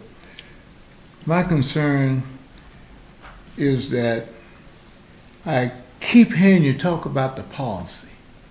How many policies do you have? How many? Hold up a hand. Hold up one Depends hand. on what That type of many. policy, right, yeah. Okay, you got a lot of policies. Is that what you're saying? Yep. So they're down in writing, right? Well, what I would suggest that you do first, that's why they have HR now. HR is the key in any organization when it comes to policies and so forth. They're the one that sort of kind of look over and make sure that you have the pieces in place that you should have in place. I would suggest that you get HR to look over your policy first and see there may be some you don't need. And there may be some that needs to be tweaked. But I think you ought to start there because you put that position in place. Now you ought to make sure that the organization is functioning with HR. That's the first thing, is to get all your policies together so you know what you got. Right now, you don't know what you got. Thank you. As we Brian? deal with personnel policy. Yeah, Brian. Right, obviously finance. And I know it's late, but this is fabulous, and I want to applaud you all. This is fabulous. But we have an election. Okay, we've talked about how the only accountability we have is from voting. We're having an election in 3 weeks. Yeah. Y'all have had conversations with a bunch of employees who have been saying X, Y, and Z, people are doing X, Y, and Z things bad. But I understand you can't tell us who. So here I am as a voter on whatever the Saturday. 6th. I'm going to go in and I will say, I'm so busy at work, I'm blissfully unaware of who's running for anything in any board. So I'm just going to make up a board. I mean, I don't know who's running for, do we have a housing committee? I don't know. You know, if we, let's suppose you found that there was some member on the Smithfield Housing Committee who's doing all this bad stuff, and I'm going to the election to vote, and I don't know that. So it's transparency. Yeah. I think there has to be a policy, there has to be something that if you find out about misdeeds, you tell us, and it's 3 weeks before the election, our one chance to be able to do something. So it's just, I mean, the timing is fascinating, so. Yeah. Well, But without that, I mean, how can we have that accountability? Well, Brian, I think it's, when you're looking at the election, let's say, what's a good election have for attendance? Like 900,000 people? 900,000 people. 1,200. I would say, looking at our views that we get on LCTV, 50 of which watch this, or 100 maybe watch the select board meetings, and I would say, what's a good town meeting get? So we're really, you're talking about, when you talk about voting, it really doesn't equate to who's here today. Sure. And who's, But the information gets out other ways. Yeah. So people will, if there was something like that out there that select board member X is bullying the town employees, that clip would be out on Facebook in about 30 seconds. So, okay, let's move on. yeah. Because this, I mean, it's fascinating, but you can also, you can affect elections by he said, she said, and it can get out of hand because someone doesn't like the way somebody talked to them, right? So we're really talking about things that you're trying to create policy, which is what we're trying to do, to really define behavior. Because at the end of the day, that's what we're talking about. We're not talking about these rigid policies in the back of the book that says the select board is in charge of the town administrator. The town administrator. What does that mean? Does that, see what I mean? So we have to get to that point first before we can sit here and say, I don't like the way select board X talked to this employee, because Right. I don't envy you all. I understand confidentiality and all that kind of Yeah. stuff. I just think it's just interesting that we've heard various people say, Yeah. we the voters need information, and you're stuck. I get it. Okay. So anyway. All right, can we talk about the charter? Yeah. I think that's where we're at. I think this is important, and we have to spend a lot of time on it, but I think, I mean, as a board, do we think that it's time to look at, to put, what happens at the end of a charter? Either the select board in place and decides to put it on the warrant. It goes to the warrant, yeah. Yep, that's right. And vote. Right. On the Or we entire don't, charter. or we sit here and look at parts of it and say, we agree with this. I mean, I don't, I've never been through the process, so I'm just trying to think of how. Is it worth to have town council come in and explain it to us? What that process Perhaps, would and be? if you've been through it. Or- No, we could, absolutely. Or I mean, have it's you just, been through it, Ryan? I have not been through it, Okay. but I have worked in communities where they have had a charter. Okay. And, charters are, they're similar, but they can be very different. That you have some that really don't have a lot of teeth, and over time, updates haven't been made. So it provides an opportunity to really thoroughly look at everything that you do and determine, Mark used the example about the Board of Health. That's a good thought. I mean, it really presents an opportunity to look at everything and determine how you can do things differently and better based upon what you need at that time. Right. Could you Yeah, ask Tom Harrington if they have experience in going through the process? Because he may have information about pros and cons that we're not aware of. Sure. I mean, I can read an article about it that says it takes Right. this long and here's how you set up the commission, but that doesn't really tell us. I think it's a good Like, this would idea, be a Cindy. perfect That's fine. time for Yeah. Littleton. We're at the 10,000 people. We have all this development going on. Then now's when we need to make a decision about the government for the next 25 years, Right, we don't want to go through, we need to go through something that's been vetted, we don't want to go through something Can I that, make a suggestion? We do this in like late May or, I mean. Oh, it's got to start. It's a 2-year The probably. I mean, we don't have to rush into the charter Correct. before town meeting. No, correct. I think Ryan's got enough other things on his plate before town meeting. But it's about trying to spur on a conversation, right? And to look at, help the board think about different ways that they could look at this. And there's different ways that you could take it, charter being one of them. But, Well, we're addressing the stuff we talked about earlier tonight. It's addressing, and I think I mentioned it to Matthew, that It doesn't matter if it's a town administrator sitting in that seat, a town manager sitting in that seat. If the select board is going to treat, or the employees a certain way, or the town administrator or town manager a certain way, that's the problem. That's what we're trying to address through this. The charter, sure, can change that position to whatever, you know. And maybe it can codify like standards for behavior, that it's not just a policy, it's something more significant. And if the select board violates it, then they get publicly censured or what, I don't know what. But yes, and we need to get better, and a few members here that stayed have mentioned it, better at conveying when we see things go wrong, one of us violating something, that we find a way to bring it to the attention without being hostile, because we've seen hostile boards in the past, in this room, not in this room, but in other rooms. So, and that's not an effective way to manage it. So for the next 2 weeks, Michelle, I guess, I would like to know if people contact the staff directly and interfere. And it can be anonymous, you can just come and tell us, but I want to hear this board member did it. Because I'm pretty sure it's not me, is all I'm saying. I'm traveling to Philadelphia, so. Okay, well, you're out of the list too then. Okay. Can I just throw something at Ryan? So if you're looking at Myers and Harrington to potentially give us some sort of a summary or guidance, there may be other resources within the MMA or, you know, Jeff Nutting. Oh, rather than. It might be some other Okay. former town administrator Okay, or. that's fair. It may not be Myers and Harrington. Fair enough, fair enough. No, Good that's call. fair, that's fair, yeah, fair enough. Okay. All right. So I guess we covered the charter process. Trying to save some of those lawyer dollars.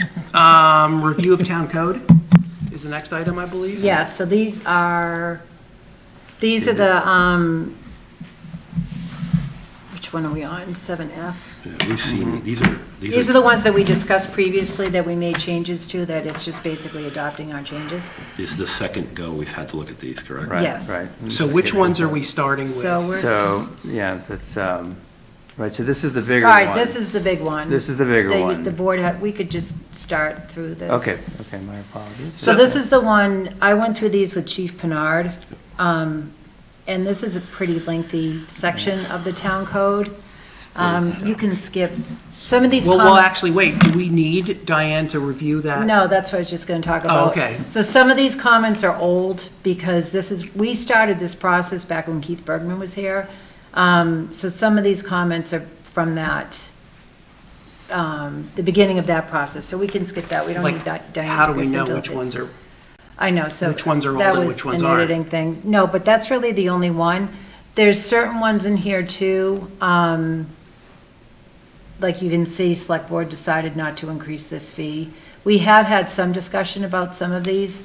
As we go through them, there's other ones that still require further review by like the DPW and the permitting department.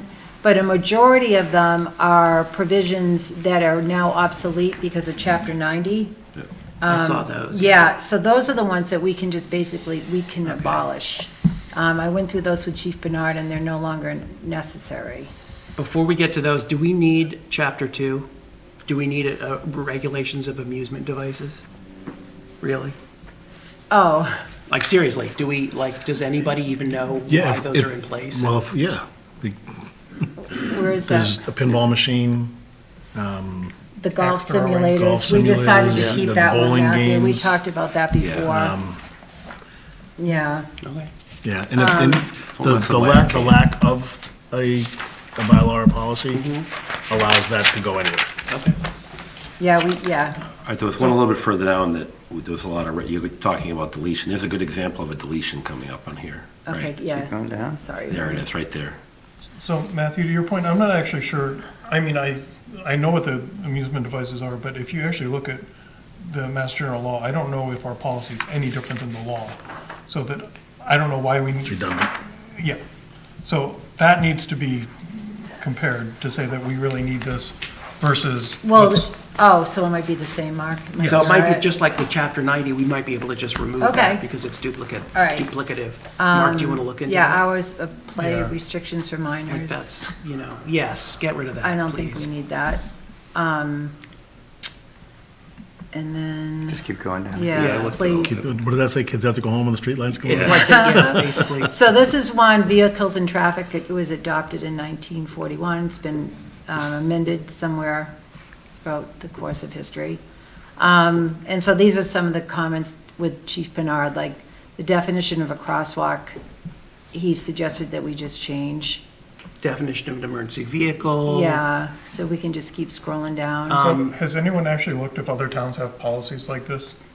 I mean, is this something that was adopted in 1941? Yeah, there's and some, just if never- I've looked at like Concord, there's some crazy, everyone has them, and you're like, oh my Right. goodness. But you'll see, Mark, like, there's a lot of these that we can just get rid of as we go Like, further do we need, down. like, I have a note here, 310, is this really necessary? All right, so we're on 3.6. 3.6. Right? Yeah. We're not, yeah, like the superintendent of streets. Should it be the Department of Public Works? Like, we don't have a superintendent. Yes, it should. Is this the guy that lights the lanterns? Right, exactly. So what are we voting on? Are we voting? These need to go to town meeting, but I just wanted to bring them before the board now. This is just for later discussion. This But is- like, so it says there should it be changed? Do we need to decide it should be changed here tonight? Or like, what are we doing We here? can decide, make a recommendation. Consider we don't have a superintendent of streets, probably. might want you know, to. so, right. Okay, so Yeah. that's one we should change. Right. Right, yeah, if we're agreeable But to these that. ones that we're bringing in front of town meeting, we're not doing them for May anyway, so Yeah, there's no no, rush on this it. is just, I just. These are good for a special to clean up. Yeah, what is this? Recommendation to remove, this is enforced by LPD. So that's tampering with signs. Do we agree to remove that? Yeah, if it's enforced by the LPD pursuant to Mass General Law, we should remove it. If it's Okay. not, yeah. Wait, go back to 310. Do we need that one? Like, nobody should disobey the instructions of official traffic control signal? Like, really? Yeah, actually, that may be prudent, because if you're gonna, that's for the issuance of, Flagman. you know, someone goes through a stop sign, for example, so you'd have to have a basis as to why you'd issue the ticket. So there's a stop sign that's telling you to stop, and if it's tied to the bylaw, it probably would be. Right, but again, isn't Then that, just isn't stop that Article under? 310. Why wouldn't Why- that be why covered wouldn't under that be under Chapter Chapter 90, just 90? like all the other stuff that's under? Yeah. Could probably eliminate the I would- streetcar. I think the streetcar thing, well, you never know. They could come back. I don't know, we didn't flag that one, so we could Okay. talk about that later. Establishments near hospitals. Yeah. Sign market, it's a legend. Recommended. Again, so all these are like, In the ground. I mean, I think it would be more efficient if we had the final version with the comments from Pinard and Well, they're in Steve there and- red. No, but that Oh. says requires review. It doesn't say, it doesn't say Chief Pinard recommends we remove this. Oh. And there's a whole bunch that say require review, require review, require review. Yeah. Like Chapter 7, I don't know if Steve's reviewed it. Chapter 8, all land use stuff. I don't think that either land use No, or and didn't I DPW put was in there reviewed. that they haven't reviewed it yet? Yeah, so Right. this is, I don't So think you we're want, ready. I can bring it back as a redlined version. I mean, I think that we should, yeah, we should vote on, I mean, we should depend on the people who are the experts on this, like Chief Bernard, to say, yes, this is Right. moot, yes, this is I just moot. wanted to get it in front of the board, just Okay. so you guys can take a look at it. And Cindy, when it's ready, then it can go, we can share with town council like you did Yeah, last time. we have to and do then that. went back Yeah. and then said, oh, okay. Right. Like, our recommendation would be, when the last time we went through this exercise, oh, do we still need this? And they sort of Right. affirmed, like, no, there's nothing legally that would require you to need this particular section. Yeah. Please get rid of it. Yeah, You can get rid- exactly. Or you can get rid of it. And then the other one Right. is there's a bunch of fee lists in here, in chapters 8 and 7 and 8, which probably we should move to another document and just say, reference that document for the fees, so we don't, because we can't update these without a town meeting vote, right? Right, and we have, and there is a fee schedule, and I believe that I believe that Mr. Ed Mullen worked with For all the Maren. land use stuff, right? But Yeah, if you there look was a at, bunch of land use. if you look at if section 7.3E, it says, I have moved fee structure to another document. Oh, And I have the same for Chapter 8, Articles 5 and 7. right. Yeah, 7.3, look at E. There's like a fee table. Why is that in there? Right? Can you Should- scroll up, fee tables? Yeah, Oh, that- street opening fees, I don't know. Yeah, so shouldn't that be, again, reference to another document outside of the It bylaws? could be, but I mean, these were just ones that I went through with Chief Bernard that there is language in here that is at the discretion of the board. I just wanted to bring to you the ones that I reviewed with Chief Yeah, Bernard, okay. if So that's bizarre. making sense. Like, there's a whole section of this that talks about stop signs. I saw that. It lists every stop So, sign. Chief Bernard had an officer one day have the great duty of double checking that list, and there's some, I have a list in my office. and Yeah, It's not up to date. Yeah, I'm no, sure it's not up to date. There's some, So yeah, again, so we should take- just get take rid of it out of that. this and Yeah, exactly. reference another document. Yeah, So you're the and, keeper of the stop sign locations as well? yeah, so that can, the bonds, we don't know, I don't know what's going on with the bonds. We need to just have Okay, staff so look at that. we should.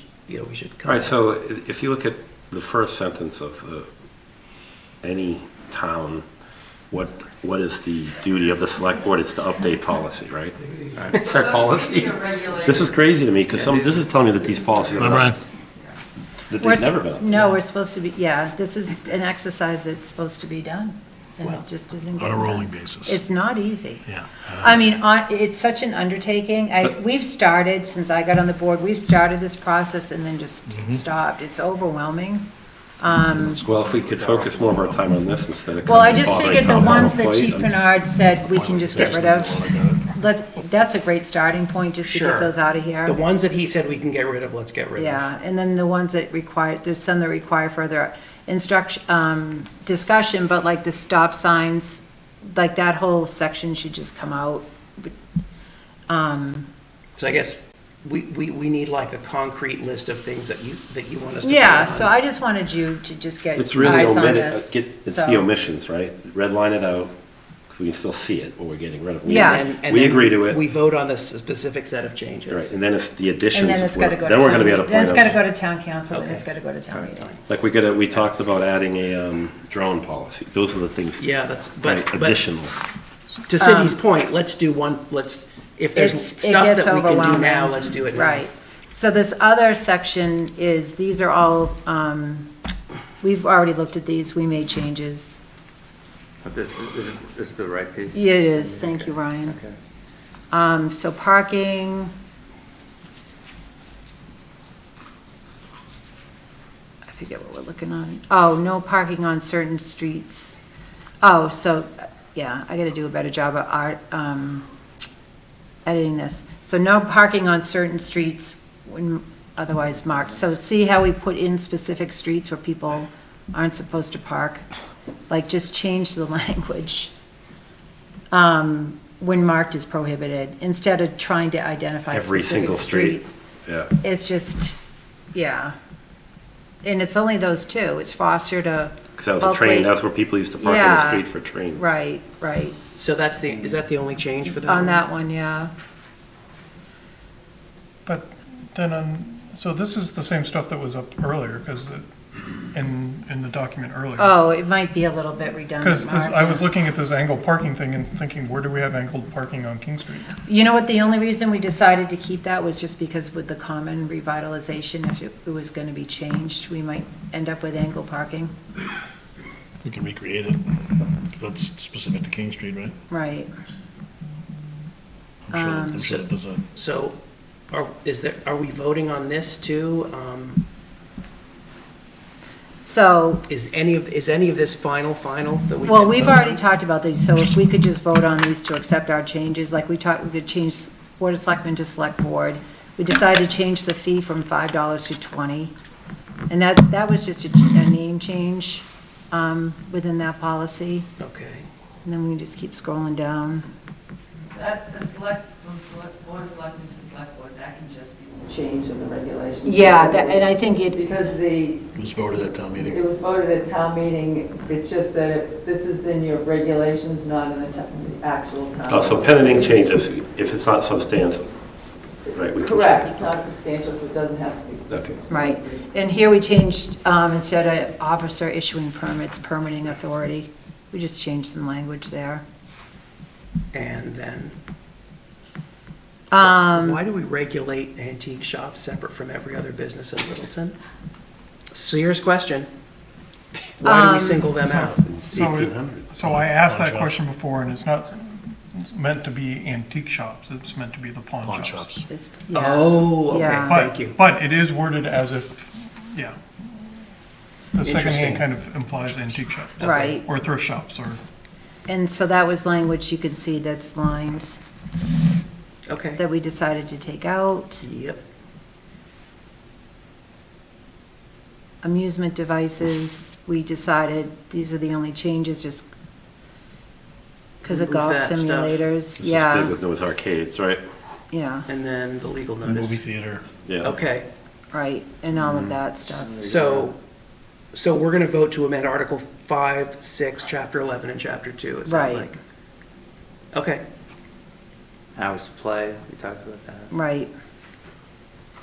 Good. Oh, so this is the red line that represents the changes that we looked at earlier in the other Yes, document. Okay. yeah. So should we vote on those changes, board? These changes that we're looking through now? Yeah, I mean, I looked at them. There was, all I would say, there are a couple, I don't know why, but selectmen snuck through. I did see on a few. I know. Well, we can get back to it. You know. Yeah, that's it. All right. But since that doesn't have to go to town meeting, we Right. can change that. That doesn't have to go to town meeting. Right. You change it in the actual town Code. These are your regulations, your select regulations that are. So if you want to ask if anyone wants to entertain a motion, because you've got the chapters there. I'll say so Sure, moved. does Oh, there we anyone? go, never mind. Oh, there we go. Move the select board vote to amend the following regulations and policies. Article 5, parking. Article 6, signs and materials in the streets. Chapter 11, valuable secondhand items. Chapter 2, amusement devices. Second. Motion made by Chuck, seconded by Gary. All those in favor, Well, please. can I ask, Yep. so, I'm not sure what we're allowed to vote and what we're not, because like under section 3, right, it says, right under 318, it says it was amended at town meeting. So how, it says all-night parking prohibited, amended 5/7/1990, ATM, Article 18. So if 318 can't be amended by the board, how can the rest of? We're not the- amending We're it. not amending it. This has to go to town meeting. We're voting to send it to So town I thought we were meeting. saying these were things that we could. No, the only thing you No. can do is select board from selectmen. All these changes are going to This go to was town already voted meeting. We're just voting to approve them to go to town meeting. But Diana, some of these are referenced in our policies, right, as well? Yeah, It's a little confusing. So like valuable secondhand items, we have a regular, in our code, we have in our. A bylaw. Right. We have an article. Right. But the amusement device, it says it was But what adopted by what the they're board of saying selectmen. is, they're just saying that you're voting to accept that you're going to bring this to town meeting. But like, chapter 2, it says amusement devices, history, adopted by the Board of Selectmen of the town of Littleton. It doesn't say anything about town meeting. So some of these look like they're from The town meeting articles and some- are bylaws that need to go to town meeting. The chapters are select board regulations. There you go. So secondhand items and amusement devices are select board and they don't have to go to town meeting? Correct. If and I will, Secondhand items is a. I'll defer to it's a Diane. code. So it does have to go to town meeting? So chapter 11. Okay.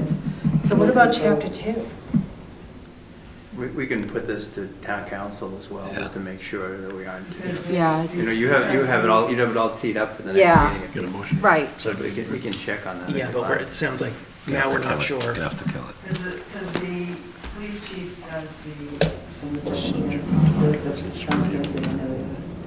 You want to withdraw the motion? I mean, or do we want to say subject to town council review? Yeah, let's do that.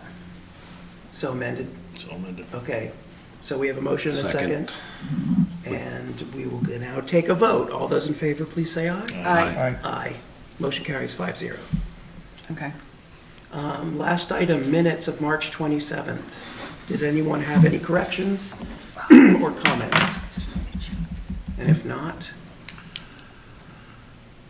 I didn't have any.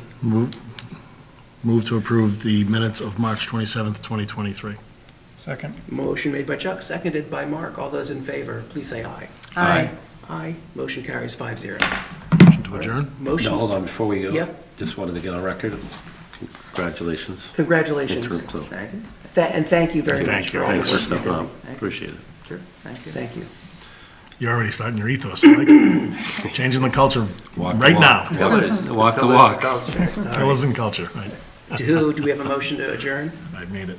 Second. And seconded by Mark. Let's all vote in favor of that.